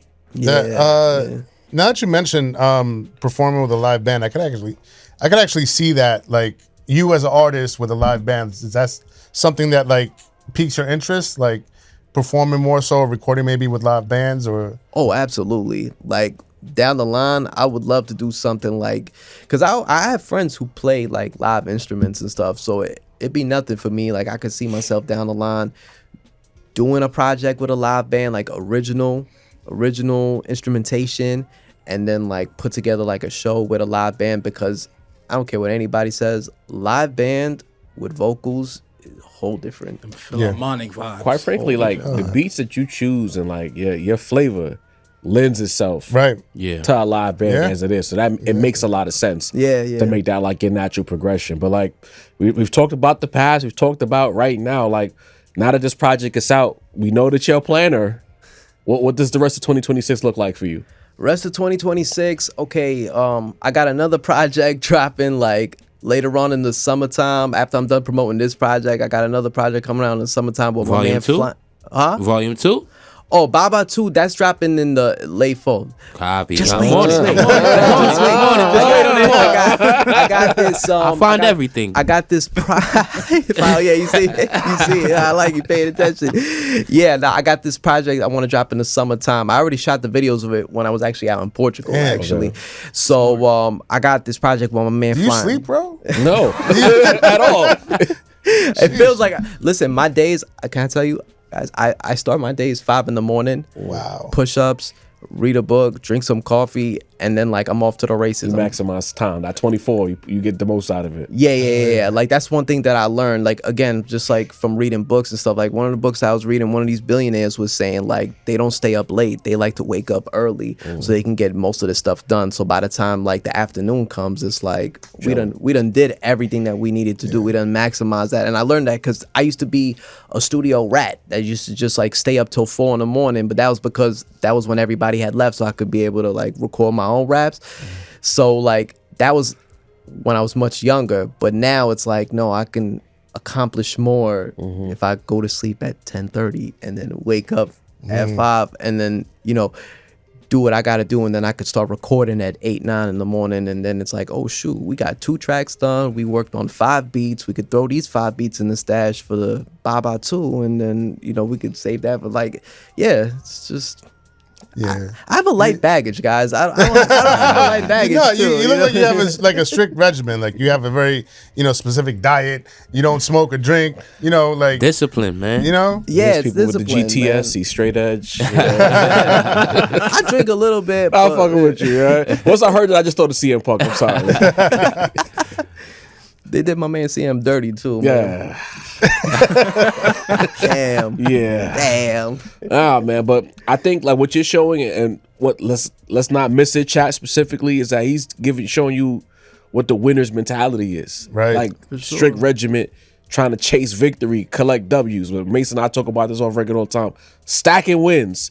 And you're giving people a recipe. I hope y'all pay attention. He's giving y'all the recipe to how to win out here. You know what I mean? And we love that. It's discipline, and it is a little insane too. I gotta be honest with you. You have to be though. It is. You got artists. Let me tell you something. But the love got to be there. The love got to be there, and you got to Love have and a insanity few. are usually right there. You gotta have a few screws loose, man. Somebody joked one time. They was like, "Look at Kanye. He's psychotic, but he's brilliant. I'm creative. I'm just weird." You know what I'm saying? Like, I don't have his. I'm just weird. Well, he said that I completely got it. You know what I'm saying? Like, yeah, you do have to have a few screws loose if you really want to do this. Because imagine, I can't tell someone who works like a straight 9 to 5, like they'll look at me like, yo, you're insane. Don't get it. They don't get They it, don't which get it. I don't expect them to. You know, they live a very logical life. You know. Yeah. And that's where we will leave it. Shah Leezy. Shout out to all my illogical people like me. He right here. You know what I mean? Where can Delusion they is the find key you to on success. social media, bro? Let them know where they can tap in, Listen, where they can get man. the music, so on, so forth. Absolutely, man. Shah Leezy, it's all consistent. SHAHLEEZY. ShahLeezy.com. We got cassettes, we got vinyl, we got merch. I got new merch on the way as well. Fifth Chamber Philosophy out on all DSPs, Bandcamp, Shah Leezy. It's all consistent. YouTube, you can subscribe to me. I'm out there, man. Food and Freestyle. We are outside. I swear to you, we outside. And All you know, gotta do is come outside. go You'll see. back and dig into the archives. Yeah. He rhymed on. I think he's one of the first guys to rap on our platform. Episode 56. You know what I mean? Go Real do the talk. knowledge. He spit bars back before we left the actual table and came over here. He was over there and he killed it. Yes, So sir. make sure you Killed do the it. knowledge. Shah Right. Leezy, we appreciate you pulling up with us. As always, third time doing this. There'll be a fourth and a fifth. Facts. He's always welcome to pull up to the rap round table. And we are out of here. But, you know, we can't leave without Deanie sending us off. You already know what it is. You know where you at. It's the Rap Roundtable with special guest Shah fucking Leezy. Sir. Tap in. One of the nicest guys in the fucking town doing this right now. Maybe even the world, I say. You know who it is, man. It's the Rap Roundtable. We out of here. Whoa. Bye-bye. Yeah. Leezy.